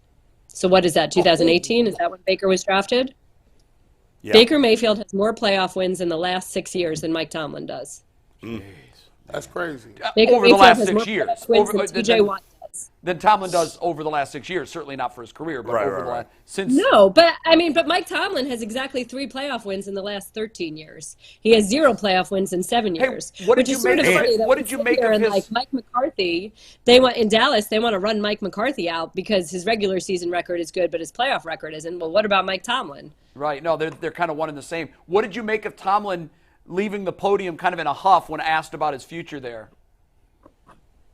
I mean, I think there's 2 sides to this, right? I think that when you are a beat reporter, the person who asks the question is the beat reporter, you learn who you are asking the questions of, who your subject is. Right. The chances of getting a good answer there and knowing that you would have a season-ending press conference with him, I don't know that I would have chosen that as the time and place for that, knowing that Mike Tomlin is not necessarily someone who's going to field that sort of question in that environment in the immediate aftermath of a press conference. In the immediate aftermath of a playoff loss. Right. Having said that, I don't think it would have been that hard for Mike Tomlin to have simply said, I'm not going to talk about that right now, or this isn't the place for that, or does anyone have any questions about the game? I think that there could have been a way to handle that that would not have felt so abrupt and, quite frankly, a bit demeaning to the But reporter. it shows you how sensitive Again, let he me is just to say that. this. Even though I said that I may not, Jay,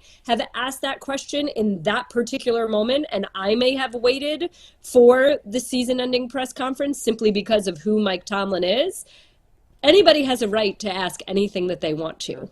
That is a reporter's job. A reporter's job is to ask questions. And head coaches make a lot of money to have to deal with the media. Didi, I'm gonna ask you this I think it question. goes both ways. I couldn't wrap my head around this, and I'm still trying because I'll be asking Boo all the time. So let me get this straight. So let me give you this example. Your wife handles all the finances, right? She's the one who pays the bills. She got the spreadsheet. Everything's ready to go, right? You go to the grocery store. You're limited to one card. All you got is one card. So you go up there. It's like $5. You swipe it. There's nothing on there. You're like, this is crazy. I don't know what's going on. So you get back home after you use another card and you say, hey, I used this card and it was, it just didn't have anything on it. And she was like, yeah, you know what? That's your problem. You're bad with money. And that's why I'm handling all the finances. You're like, hold on though. Like, I just go to work and the money goes in there. You tell me where it goes, right? She's like, yeah. But still, you should have known that there was something there wasn't nothing on that card. So she comes out and says, you're terrible with finances. My question is, you say, G. Bush, what does this have to do with football? How is it that you can get fired as the offensive coordinator and you don't call no plays, and you're not even in charge of the passing game? So O'Shea's in charge of the passing game. Stefanski calls the plays, and they get credit for saying, look at the job you did with 5 quarterbacks. Look at offensive line is terrible. Matter of fact, they give him an extension now. But you get to the end of the season and you're looking around and you're like, hold on, well, I don't call the plays. I kind of just hang out. Why am I getting fired? Should Alex Van Pelt feel a certain type way? Well, I will just say this. From what I have been told, and I take this word very personally, fire is a very strong word. And we might be talking semantics here. We might be quibbling a little bit. But Kevin Stefanski is not the ultimate boss of the Cleveland Browns organization. Even he has to report to people. And my understanding is that there was an organizational feeling that it would be nice to have an infusion of some varied and different and perhaps new offensive ideas. And my understanding is that Alex Van Pelt is uniformly respected and liked. And there was a conversation about whether, and to your point, the title of OC did not involve calling plays as many OCs do.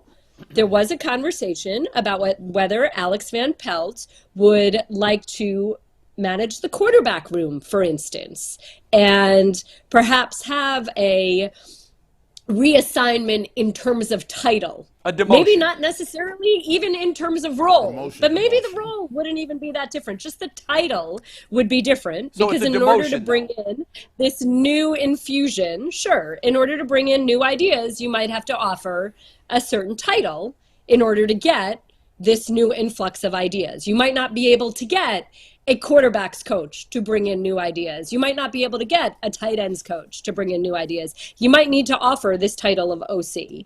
And perhaps Alex Van Pelt, who's been a coach in the league for a long time and has had a desire to call plays, would have had the opportunity to call plays elsewhere. So firing suggests that we are done with you within our organization. We want nothing to do with you. Your time has lapsed. I don't know that that is entirely a fair way to phrase the way it went down. Of course, that is the wording that was first used by the first reporter to report it, and that's what we run with. But sometimes it's just time to go in a different direction on both ends. That's why we like Amicably you, can be Adidas. the way. That's why we like What? doing this show. You cleared up a lot. You cleared up a lot for 'Cause us. we I was confused. We were asking earlier in the show, why are the Browns so upset that we found out? Well, they're upset we found out because before they could spin it in the words you just used, Josina used the words and other reporters used the word fired. Now, in everyday terms, he wasn't promoted. He wasn't demoted. He's certainly not back. So maybe they wanted to use the words, it's a mutual decision. It's a parting of the ways. You hear that all the time. But typically, we heard about it with Belichick, right? Of course we did. But here's what that's code for. The team was done with you, but we're giving you the opportunity because of your cachet within the organization and in Belichick's case, your incredible resume. We're giving you the opportunity to say that you're resigning. Well, Bill's saying, I'm not going to resign. I'm not saying I resigned. So we can all read through the spin and the rhetoric, and we know what it was. The Patriots were done with them. Right, but the truth of it, at the end of the day, and I sat in meetings with Bill Belichick. I'm not sure that Bill Belichick wasn't ready to go too. I mean, was Tom Brady fired? Or was Tom Brady, you know what, I'm ready to go someplace else? Fired is just a very charged word, you know? And as somebody who left an organization 2 years ago, I left a job. I was not fired from that job. If people say I was fired, it riles me up. That's not a fair framing. Well, yeah, you left, your contract was up and you left. Correct? I mean, I'm not at liberty to totally talk about it, but yes, in some ways. Well, Aditi, as someone who went through something very similar, and my situation is really incredible, because my situation was when I got a 3-year paycheck for free. I was still fired. You call it whatever you want, ESPN. You can call it a buyout. Again. I was fired. I was told for what you make and what you bring, you're no longer of value. So I was so much not of value, they paid me to stay home. But here's the bottom line. I was fired. Period. I mean, again, Jay, I think so much of this is how you want to phrase something. I mean, I was laid off at the Bergen Record a long time ago. It was a layoff. There was a creation of a consortium of newspapers. Jobs were eliminated. I've never called that a fire. Yeah. This seems like this is over our pay grade. The last time I was arguing with somebody, whether it was a layoff and a strike or whatever it was, I was in unemployment. I say, I got to get this unemployment. I got to get these benefits. I'm fighting that. I'm fighting that. My point is saying all of this, and I don't know this to be true, because I'll be perfectly honest. I haven't asked Alex Van Pelt. I haven't asked him if he would have. I don't know if he would have, let's say, if the Browns wanted to keep this quiet out of respect. And again, this is pure speculation, okay? So we're just having a conversation here since we were speculating about the AFC North before. What if the Browns wanted to keep it quiet so they could quietly go talk to, let's say, a Duce Staley, so they could talk to other people, but also give Alex the time to go seek his own job? Okay, but a different job where he could indeed call plays. But what if the Browns weren't ready to announce any of this publicly because they wanted to give him a little window of time to go seek another job? I understand that, but Aditi, you're a piece of this industrial machine. You know how it works. Do you really think that a team is going to fire or shake hands and say goodbye to 3 coaches and it's going to be under the lid for 2-3 days? Come on, you know better than that.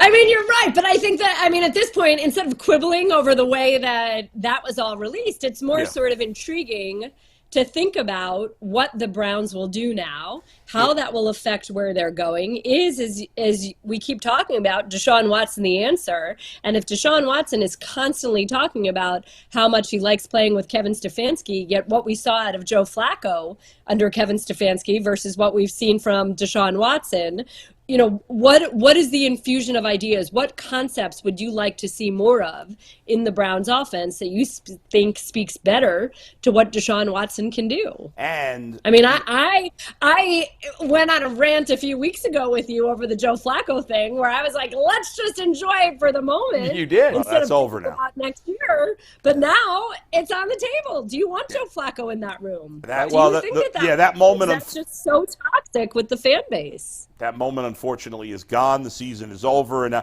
I guess the most disturbing thing is if this is an ownership decision to move on, I don't love that, but I can live with it if Kevin Stefanski is allowed to pick the guys he wants to bring in with new ideas, and not Jimmy Haslam picks the guys, because the idea that Jimmy would pick some guys that don't mesh with Stefanski, to me, is a doomed strategy that will eventually blow up in their face. So I'm hoping Kevin Stefanski, whether it was his decision or not to let Alex Van Pelt go, gets to hire the next guy. Do you have confidence that he will? All we can say, I can't speculate about the future. All I can speak to is what we know from the past.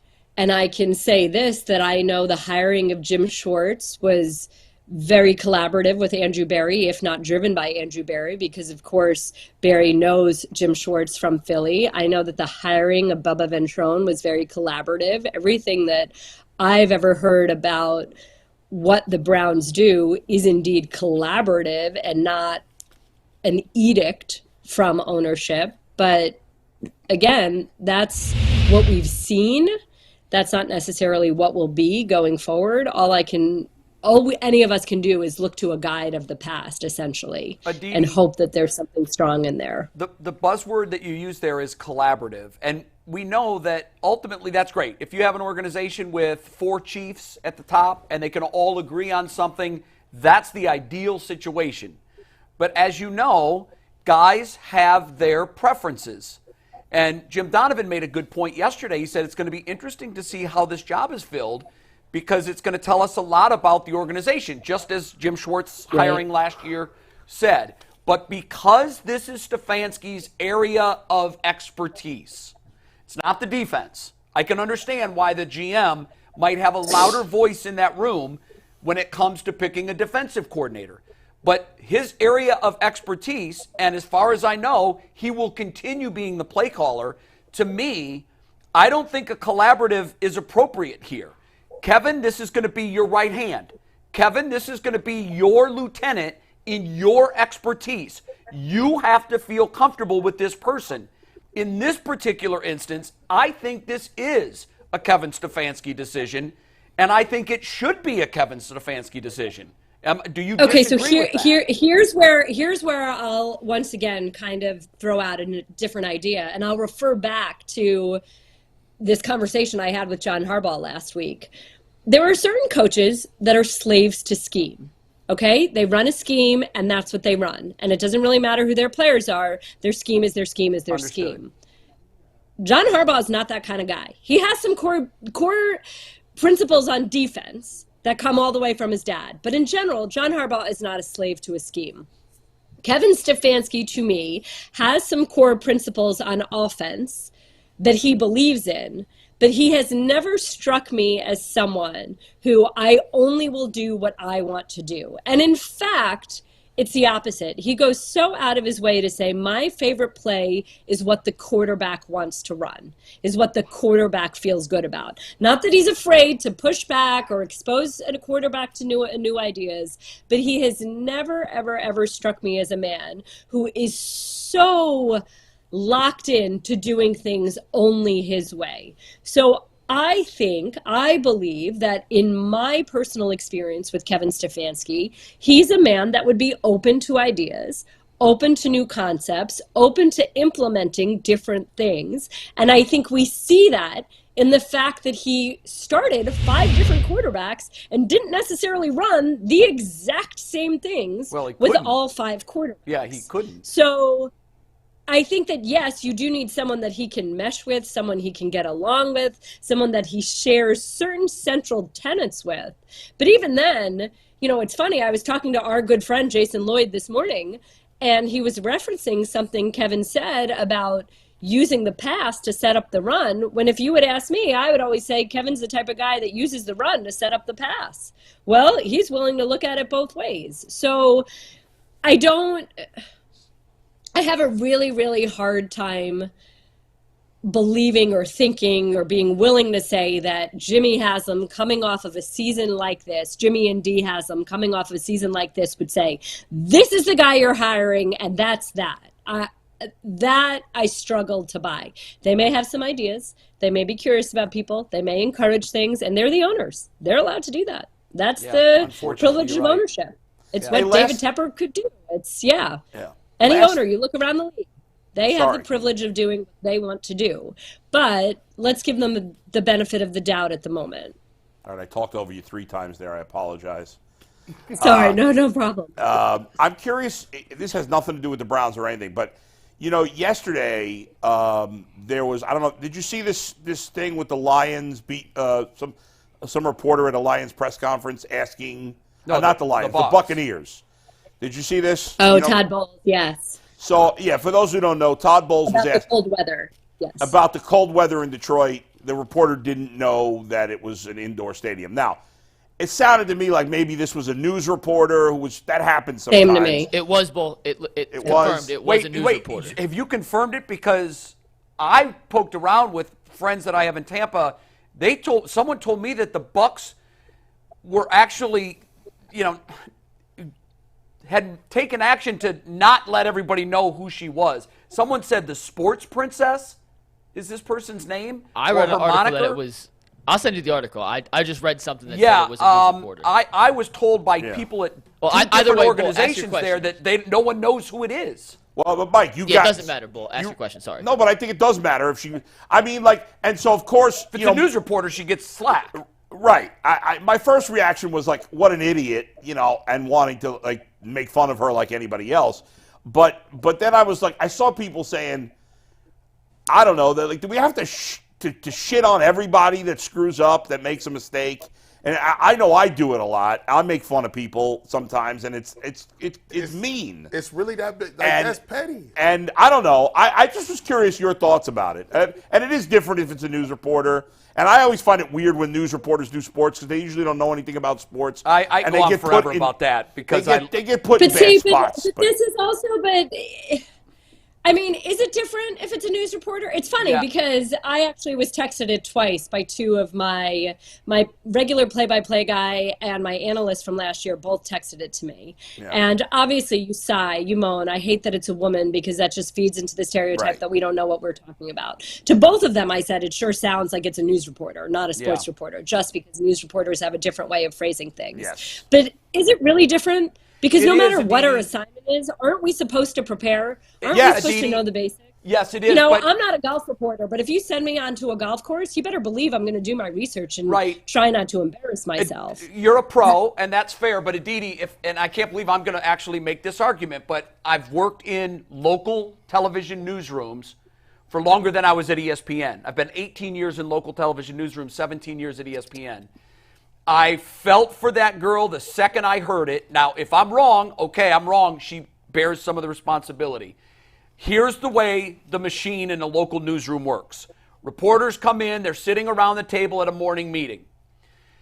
It's all dependent on the available reporters they have. It's my guess that there were no sports reporters available that day because oftentimes they work the weekends and they're off Monday and Tuesday. So because we don't have a sports reporter, we're going to send a news reporter out, and someone in the newsroom made this idea.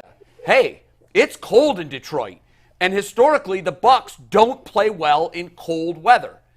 We should send someone over there to ask the coach, what are you doing to get ready for this cold? Wouldn't the person that knows the Bucs don't play in cold weather know that the game was indoors? Around that meeting, that table, there are oftentimes people that are just not sports fans. They're just not. You worked in a local newsroom too.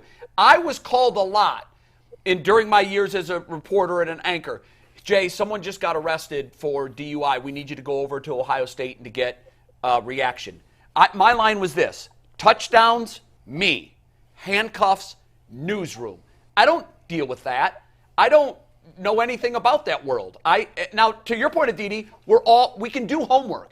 But the way I'm guessing this went down was it was assigned at 9:30.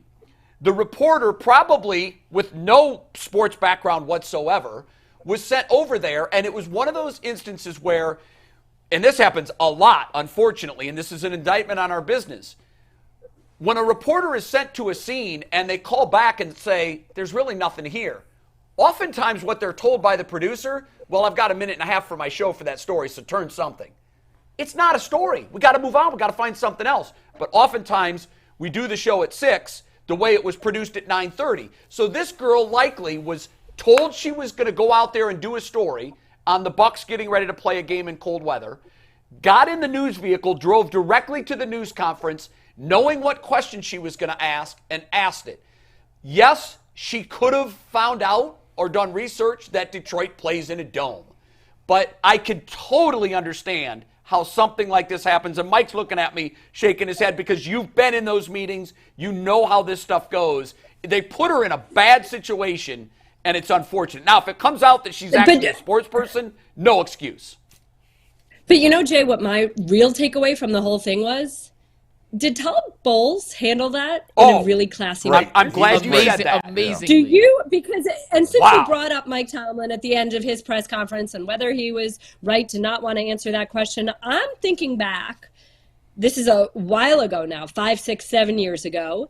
And the Steelers had played multiple bad games out on the West Coast. And it might have even been the Raiders 2 years in a row. My memory isn't perfectly right. You could look this up. But they had gone out, they'd faced a very bad Raiders team and lost. Then the next year they'd gone out, once again, faced a very bad Raiders team and lost. And I knew that the Ravens had been going west a day early. Now, I know more often a West Coast team will fly to the east a day early. Right. But it's not without precedent that an East Coast team, when going west, might go out a little bit early. And the so Browns I stayed had out there for a asked week Mike this Tomlin, So I had asked Mike Tomlin if he had considered changing his team's travel schedule to account for the time change. And he gave me a very, I hate to phrase it, but it wasn't quite as warm an answer. The answer was, well, the way that the time change works is that they're behind us, so we gain hours when we go there. And that was his answer, explaining how time differences work to me. And lo and behold, I come to find out that the Steelers, while not going out a day early, were indeed scheduled to fly hours earlier than they usually did for any road trip. Yeah, interesting. But he had chosen to answer it that way to me. Todd Bowles very easily could have been like, no, we're playing in a dome. Yeah. He could have been snarky about it. He could have been abrupt. He could have rolled his eyes. He could have said, gentleman. you do know that Detroit plays in a dome, right? He could have done any of those things. Yeah. And he didn't. And I he thought, handled it really well. I thought that clip was. Is that he got a dumb, uninformed question. Yes. And yet he handled it Yes. as kindly as he possibly could. I'm glad you said that. I thought the clip was as notable for his response and the way he chose to handle it. Because as I'm watching it, I'm thinking, man, this woman should be glad that she wasn't sent to ask Bill Belichick a question like that. Or in the old days, Bill Parcells. How about Nick Saban? There's a lot of Nick Saban's another one. And there are some coaches who I have decided, and I won't name names, you probably know who they are. There are some coaches who I believe who love it when a female reporter asks a less than brilliant question. We've all asked questions that aren't great, but the one thing I've always been sympathetic for, and in fact makes me angry, is when a coach lights up a female reporter for a bad question when he could always choose the easier path and the more gentlemanly path, he wouldn't do like it Todd Bowles. to a He man. wouldn't have done it to a Well, man. and it doesn't, guys, it doesn't even have to be a bad question. It could be a I valid know. question. Yeah. I've You're seen bringing women up ask perfectly good ESPN questions. reporter in Pittsburgh's question to Mike Tomlin, you could argue, while it may not have been the ideal time and place for some people, it was a valid question. Mike Tomlin has never had just 1 year left on his contract. He usually has an extension. Right. It's a valid question. It is. Wasn't a dumb Mike's question. saying we've got to go. Should we make anything about the fact that Kevin Stefanski has 1 year left. I don't. Would you I don't know what expect the a- history. I don't know what the history of the Browns organization and how they handle I do. coaches. They I don't never know get that to the last year of in their this contract. They're always fired way before that. Exactly, which is why We're in what is it, the uncharted Hudson waters here. Championship of 10 years. Is that what it is? Probably. Yeah, we're in uncharted territory. The coach never gets to his last year in It's a Cleveland. brave new world out there. Aditi, you're awesome. I would argue very quickly, it is smart to do an extension because he absolutely deserves one. I don't know that anybody else has proven that they are emotionally, mentally, logically equipped to be at the top of this organization, and I think it sends a good message to players that this is not a lame duck coach. But again, there's two sides to every story. Maybe Kevin Stefanski doesn't want an extension. Who knows? Ooh, okay. I don't know. I'm just throwing that out there. Okay. I'm just Yeah, super. saying you never know. Well, Please they're don't saying the same don't thing in turn that Pittsburgh. into a clip. Yeah, they're saying Mikey, the same don't thing in turn that into Pittsburgh. a Twitter clip for me to get all. I won't. Don't worry. Do not worry. lambasted. Aditi, Right. you're so much more than we'll a see Twitter you later. clip.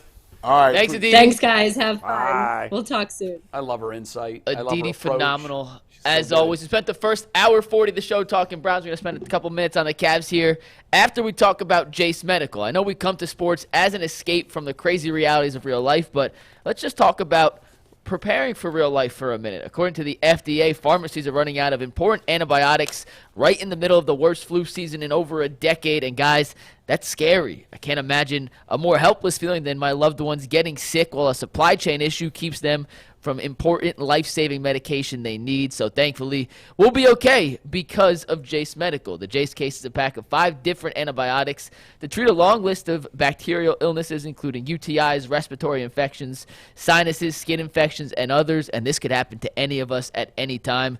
So visit jacemedical.com and complete your physician encounter. It'll be reviewed by a board-certified physician, and your medications will be dispensed by a licensed pharmacy at a fraction of the regular cost. It's never been more important to be prepared than today.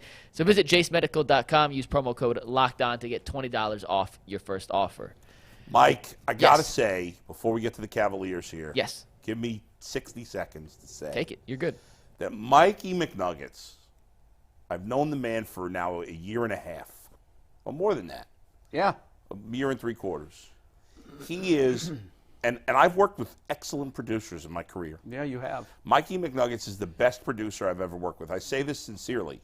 Now I'm leading up to a criticism, but I'm Oh, I'm can we leave starting it there? but I'm starting with the 100%. So then it seems like it was gratuitous because I'm going to knock you to the ground. So no, before I do, I'm because going to... they're minor criticisms. If I had to Okay. give Mikey McNuggets a score out of 100, Yeah. I would give him a 99.7. Like that's a perfect grade. Mike, in I give you PFF. 100. That's a PFF He is crush, yeah. phenomenal. I love him as PFF grade. I love him as a human being. I love him as producer. He is creative. He's thoughtful. He's smart. He's the hardest worker I've ever met. He's on top of everything. Yes. But there's 3 minor Piccadillys I have with Not Mike. 1, 3. 3 minor Well, I'm Piccadillys. a 99.7, so 0.1 Yeah, for one. you're right. 0.2 You for- got yeah, so 0.1. Let me hear him, Bull. Let me hear him. One, you're terrible at the Jace Medical read. Yes, You're awful at the Jace Medical read. I admit. Yes. Number 2, it drives me nuts when and I know why you do it because some members of the panel don't pay attention. But when we all have earpieces, right? You see the earpiece there. We all wear earpieces during the show. So Mike can talk to us without it going over the air. But when we're doing an interview, it can be distracting because I'm trying to hear what the Oh, what the person's you don't saying. like that. I know it's part of the deal. I don't like it. But I don't mind that he does it because he has to. He has no Sure. choice. But he always says whatever he says twice. Yeah. One more question, then we got to move on. That's one more question, and we got to move on. Hey, man. Hey, Once, Mike. Give it to me once. I like Okay. that. Hey, you tell them when you get out on time like I Yeah. told you to, I will Now I say know it why for he you. does it. And the third Piccadilly, he just did it right there.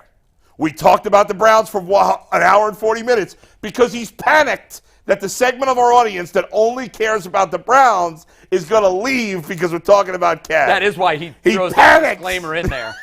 So there you go. Or All three, you can both, say it's all reset. 3 fair. He Oh, fair, right? The Jace Medical let me tell you read- something. I couldn't love Mike more than I do. No, I couldn't couldn't love either. him more. I call He's him the fantastic. vertebrae of the show. I'll do my own Piccadillys. I'll do my own too, but I'll do them another day because we've already wasted too much. What would you time. give yourself as a grade? About a 506. That does not surprise me. No, will no, have- no. you I know would what's give funny, myself a 98.5. I would The give myself Jace a Medical lower grade than read- I give Mike. The Jace Medical read is without a doubt the hardest read I've It's ever hard. had to do. Well, And because I we s- hear it multiple times, and then you're talking first person, and you're saying, I can't imagine a more terrifying situation. Like, by now, because you've said it so many times, we know it's a read. And so we also know that you probably could. Also, Jace Medical, don't listen to this part. There are so many insert personal stories about a loved one being sick, and I'm just not going to do that.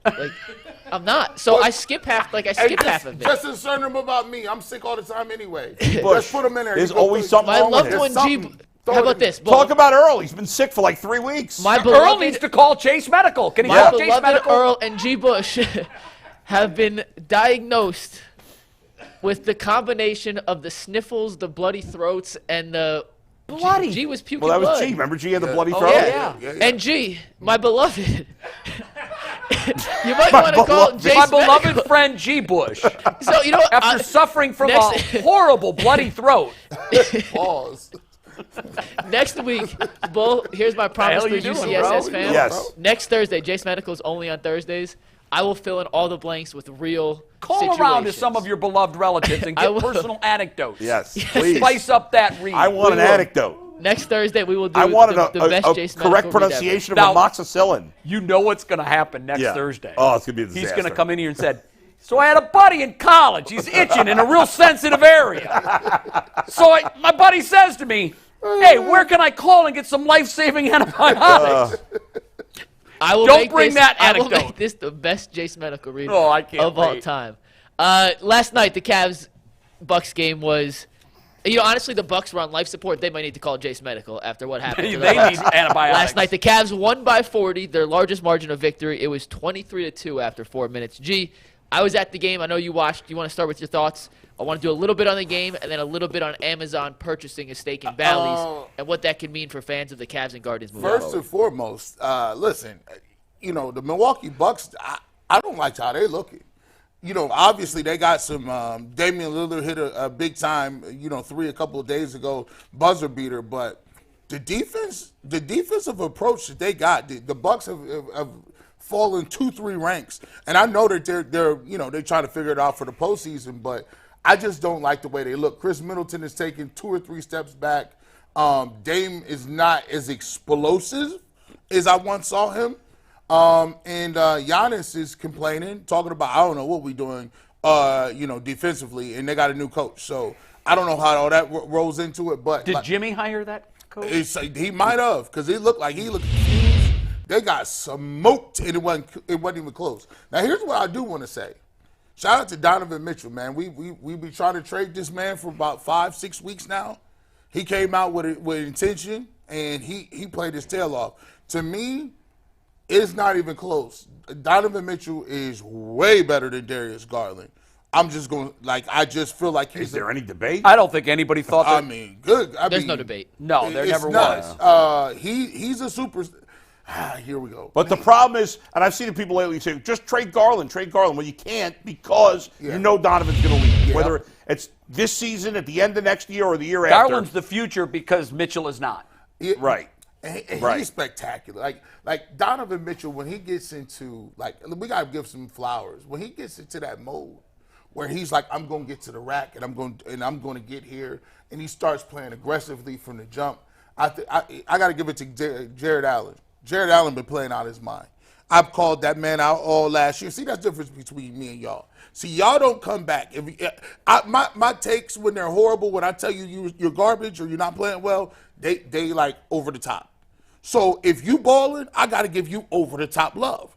Fair. He's been magnificent. He's been aggressive. He's been dominant on the boards. He's been he's been aggressive. He's been looking for a shot. He's been physical. Shout out to Jared Allen. I think they found a new and JB Bickerstaff. We've been trying to get rid of you for weeks too, and you slowly but surely have the hottest team in the league. What about Max Strus? He said he had a said big game. we can't talk about the game yesterday. They're talking about George Niang, who put in a career. 30 that's- points. 33 points. Shout out to him. That's my bad. I said Max Strus and I meant George Niang. Yeah, Minivan. Niang, that was the best performance Yeah. we've seen out of him. That's the best of his career. Since he's had a Cavs uniform on. And Career high. to your point on Jared Allen, he's going to probably break the record for the most straight double-doubles by a Cavalier. I think he's one shy now, so he needs 2 more to break the record. I'm going to say this, and I know everybody's going to look at me like I'm absolutely nuts. I think we need a move at the deadline. I can't trade Darius because of what you said, but I can trade Mobley. And I have come to the realization that this team can get a haul for Mobley. I know it hurts, and every time I ask anybody in the know, is he going to be traded, everybody tells me the same thing. Oh, no, he's off limits. Here's what I've seen in his absence. Better ball movement, better team basketball. We don't need 2 of him, and we have 2 of him, and I just haven't seen the progression. Now, we might trade him, and he might grow into that superstar that we thought he was going to. But there's also a chance that he's hit his ceiling, and this is who he is. Because I've seen it for too many years in a row now. This is, I thought for sure we'd see a step forward this year. I haven't seen it. I have seen it from Jared Allen. So, to me, he is a piece, and a big piece. We can get a nice haul for him, and look what we've done without him. 14-3. Now, they haven't beaten anybody, right, Mike? Is that fair? No, they haven't. They have but they're played a winning relatively games. weaker schedule, but with that being said, Hottest team in the league. their best version of the team this year is 1 big and 4 shooters. Without question. And Jared Allen plays the 1 big role significantly better than Mobley does. But Now, you still said that, but Mike, and I agree, and I actually agree with Jay too. And you said that to me before the show, and I said, well, why not trade Mobley then? And you said no. Everybody that Jason looks at me when I say that. No, he's not going anywhere. He is here. I think it's one of those that's a mistake. situations, Jay, where theoretically speaking, in a vacuum, yes, it makes sense.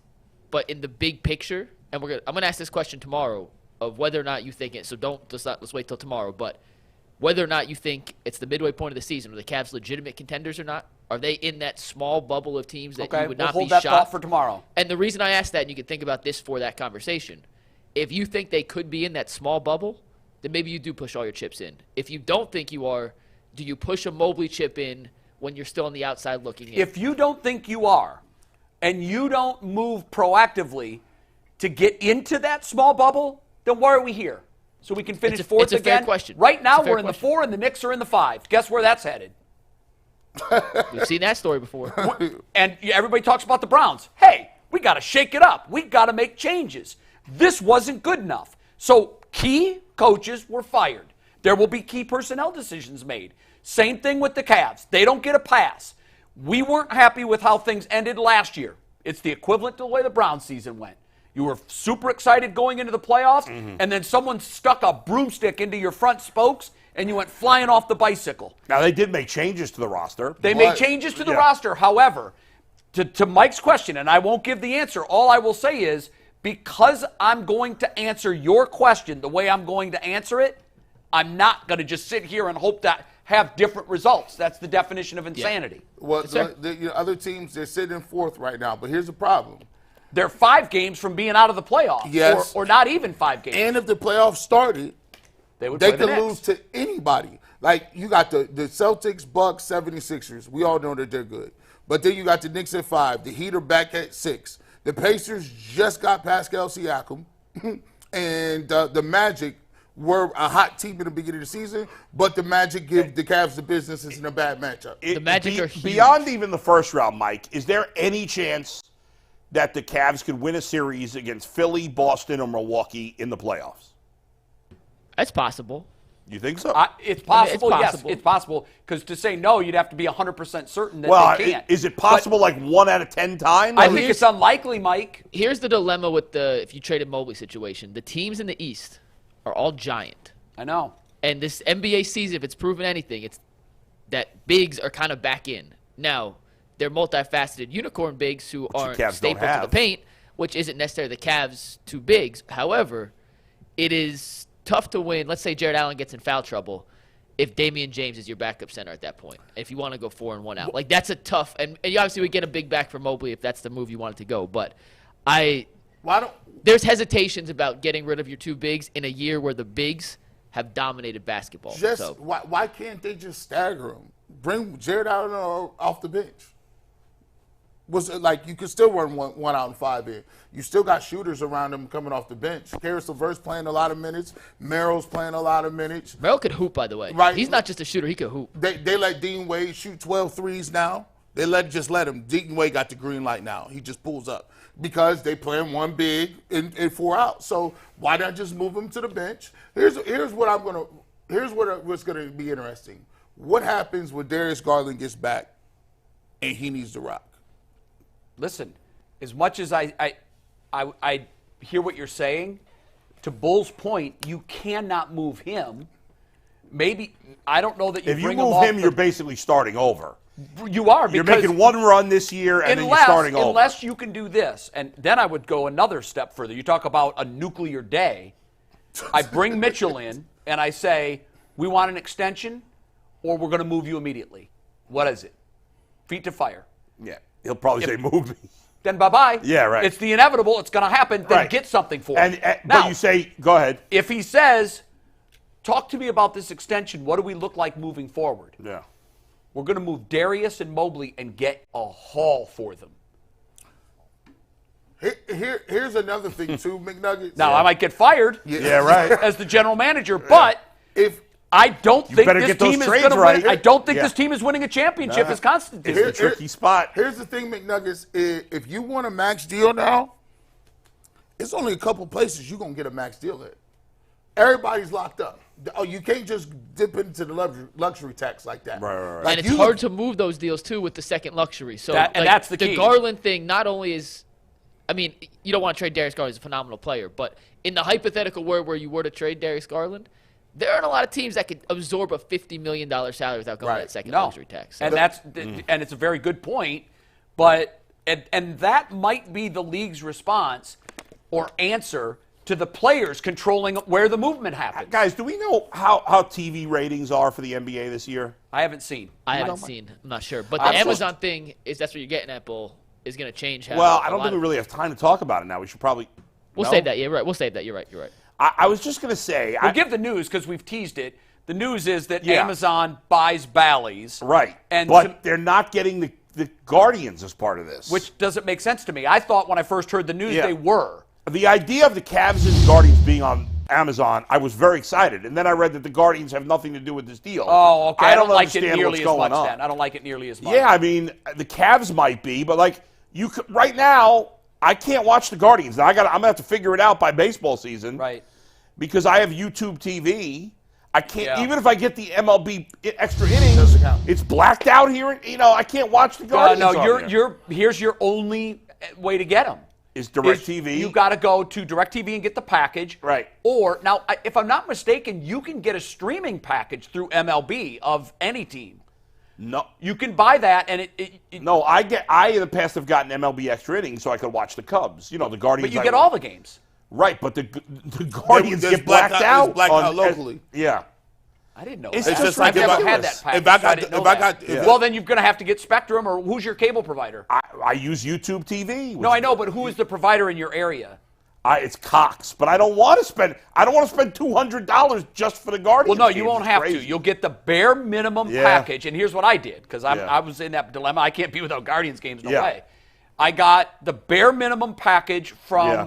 my cable company, which is Spectrum. Yeah. I also get my home internet through them. Well, that's what I get my internet. I get my internet through DirecTV, AT&T. Okay, so what I I'll used just- to be DirecTV too. Yeah. I switched from that Yeah. to Spectrum and saved money. Couldn't the Guardians theoretically just say, this is the Guardians network? We'll Well, broadcast yes. it."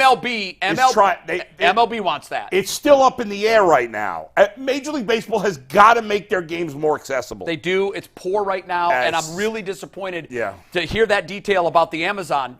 Right. If I deal. could pay $10 a month or $15 a month just to watch the Guardians on Amazon. But to me, it tells me that Amazon wanted it. That's the property That's to what have. But MLB is telling, no, we're not going to do that. MLB ultimately wants to have what you're I know, talking about but with all the according teams. to this deal, and it's not been finalized yet, Amazon would get some of the baseball pack, But not every teams. game. But no. Some Not of every the team. teams. Oh, I see, But I not see. the Guardians. Yeah, and I not don't like the Rangers. that. I don't it's understand all that still at a all. mess. Okay, we have super chats. Couple super chats. We read one earlier. Gerald Jack says, Stump's gone. Why? Which we talked about earlier in the interview. Duce Staley. Gerald, if you missed that, go back. We had a whole conversation about that. Dontavius Winston says, I want to be top 5 in pre-snap motion. Great ones do it. Well, the couple guys we did mention as potential offensive coordinator candidates would be guys who bring a lot of pre-snap motion to the table. Bevel comes from Miami, number 1. Robinson from LA, number 2. And last one, Taylor Summer says, I know you guys are more Brown Center, but now that the season's over, would love to hear some more Cavs and Guardians talk. Let's go, Cavs. You Well, will. Taylor, you're in luck. Yeah. I promise you it's coming. Oh yeah, that's all. It's a forced pivot too. Like I had to dust my Bally's app off. I said, let me go log into this Bally. See, they got a little $20 streaming package. Actually, my dad hit me up. Hey man, what's going on with the Bally's plan? I was like, yeah, man, let me go ahead and pay that. ESPN and He ABC watches every NBA Guardian viewership game. up 16%. We don't have time to talk about it, but go ahead. Go ahead, Mike.